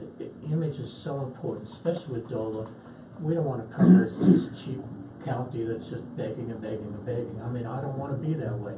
We need to step up to the bar and do what's right. We do have a good relationship. We don't want to lose it. And we have, you know, so. And, I mean, we're just shooting in the sky here, but it may be that any amount is gonna speak louder than the difference between 3,000 or 4,000. Okay. So I'm not quibbling about the.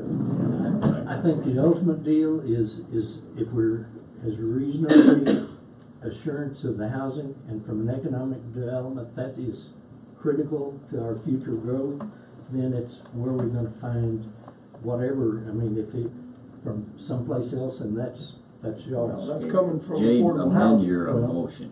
If you're That's- gonna amend. Well, I'm just saying, as what I know of as there being and the budget items, those 3 things use it all up, notwithstanding the latitude you all have got. So it's how deep do we go into another pocket to do the housing? Because that again is one Makes of a the difference. long-term things, and We have to do it. we have to There's do. no way around it. Okay, further discussion?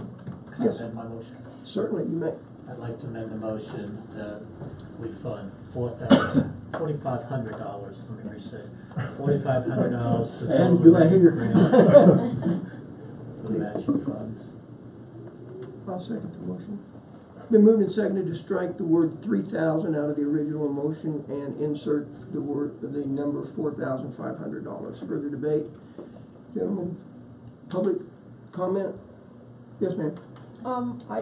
With anybody, and I'm not talking specifically Charles, anybody that comes in here and says, we want to put this grant in, it's not gonna cost the county anything, and then when we say yes, when you say yes, you know, 3 or 4 months down the road, say, yeah, well, you know, it turns out it is gonna cost us something. True. And we have 2 instances of it right here. And we'll see more of them. You know, what does that promise mean? Okay. I'll put it this way. No, it's just my comment. This is a budget. We've talked ad nausea about it, but it was recognized as supporting small e, small d. Yeah, it's not your budget, it's the county budget. I've heard that, you bet. But the point being, it's a resource that the county has approved, and That's not my point though, Charles. well, it's not that. I think what you misrepresented, that I was saying this wasn't going to cost money, and No, she's made a good point, Charles, and Well, we didn't understand. You pointed out they didn't spell out it was gonna cost this, when we talked about it originally, how much it was gonna be. And it came back, and so it's something else we gotta tap the fund for. I never thought of it like that either. I thought, okay, we got $2,300 to go spend on buying signs for Main Street or something. Well, I think, to your point, Commissioner Kanda clearly said in probably our first or second meeting in office, I'll support this as long as it doesn't cost the county any money. I believe that's your point. Yeah. And I thought about that also. While we're money budgeted in the budget, then to me that's a different deal. Are we spending extra tax dollars? Yes. Will not deny And that. it's gonna be hard to go into the next pot to say if we And I got a totally, fund. I If we totally don't, maybe get not. keeping a relationship with DOLA. I totally get that. But at what point does that promise mean nothing? Right.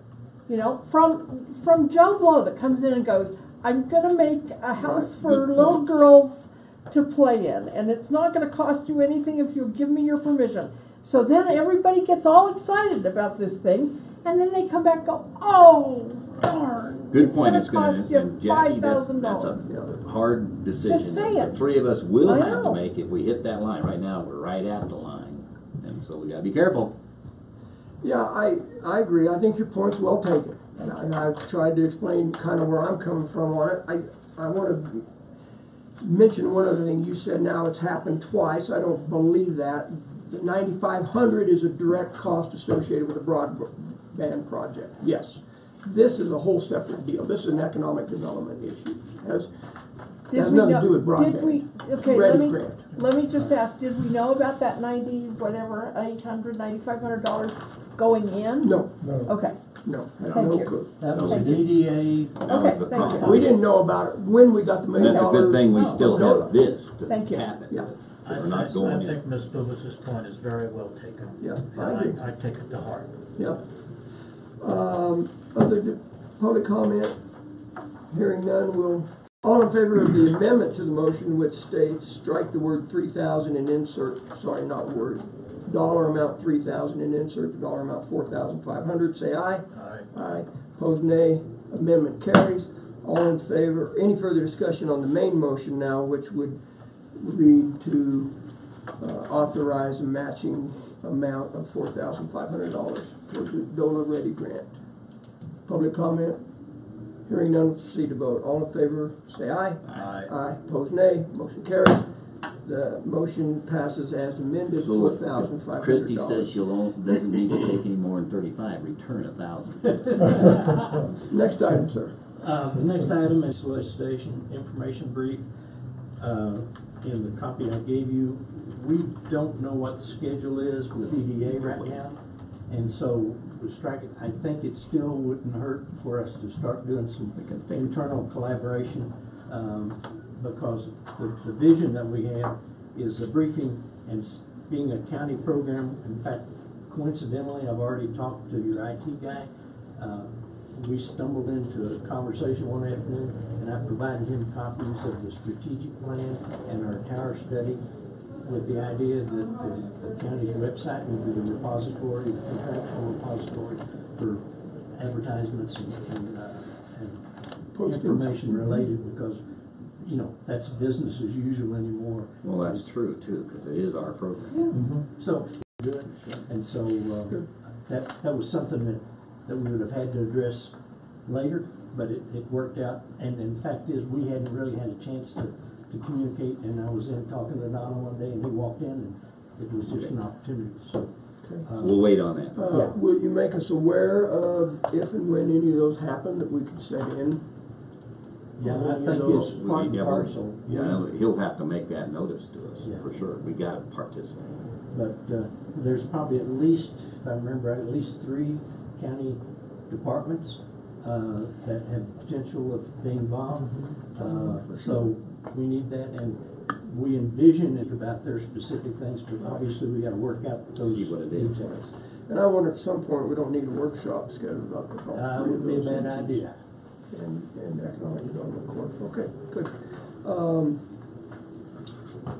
Anything else, sir? I guess if you could set this up, this is the contract with SGM, and do you want me to send and copy you on an email with Christie this afternoon, as well as initiating this? Yes, if you could include all three of us. Yeah.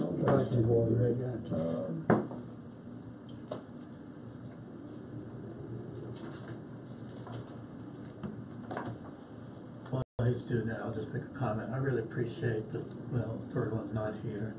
You guys stepping up and trying to help us. While we may whine about how much money you want to spend of ours, I know you're the county's best interest at heart, and I appreciate that.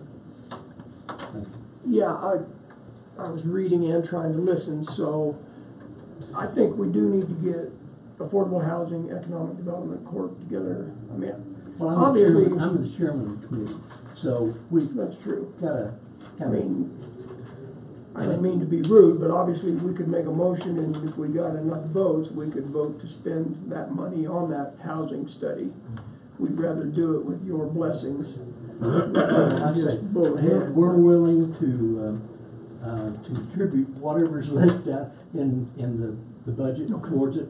We, in fact, we don't have funds other than what we get through grants, and those don't have but you're getting our. You got it. Everybody understands. It's the county budget, doing it what requirements and priorities we have.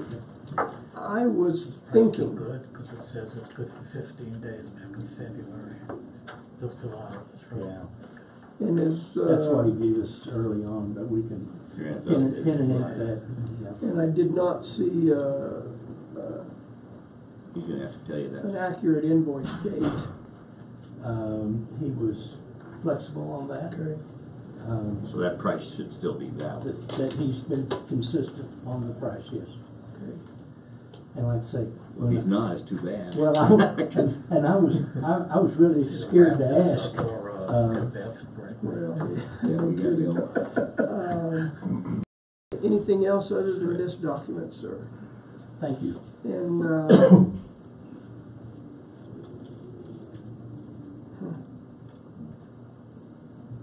Better expedite. looks Yeah, I for think two signatures. I don't know. That's his signature on the other side. Okay. Can we get a copy of that to Ms. Brendan before you leave today? You wanna put an effective date on there? That's And then, Well, I will pin and ink his February dates to reflect today, and we'll go from there. okay, we'll move ahead. I know Mr. Candace needing to get gone. Public comment? Anything for the good of the order? No, thanks you guys for everything. Okay, thank you guys for being here. Appreciate your interest. And anything else, gentlemen? Thank To you for your adjourn. support, commissioners. We'll be back tomorrow, same place, same station. Same time. Hearing So no, much fun today, we'll do it again. hearing no further business, let the record show the meeting's adjourned 12:43 p.m. Either of you staying around to meet with the attorney at 1 o'clock? They're gonna be here. She's supposed to be coming I'm here. just gonna hang in here and just wait. Is that with, Just to hear The attorney Claudia? for Claudia, yeah.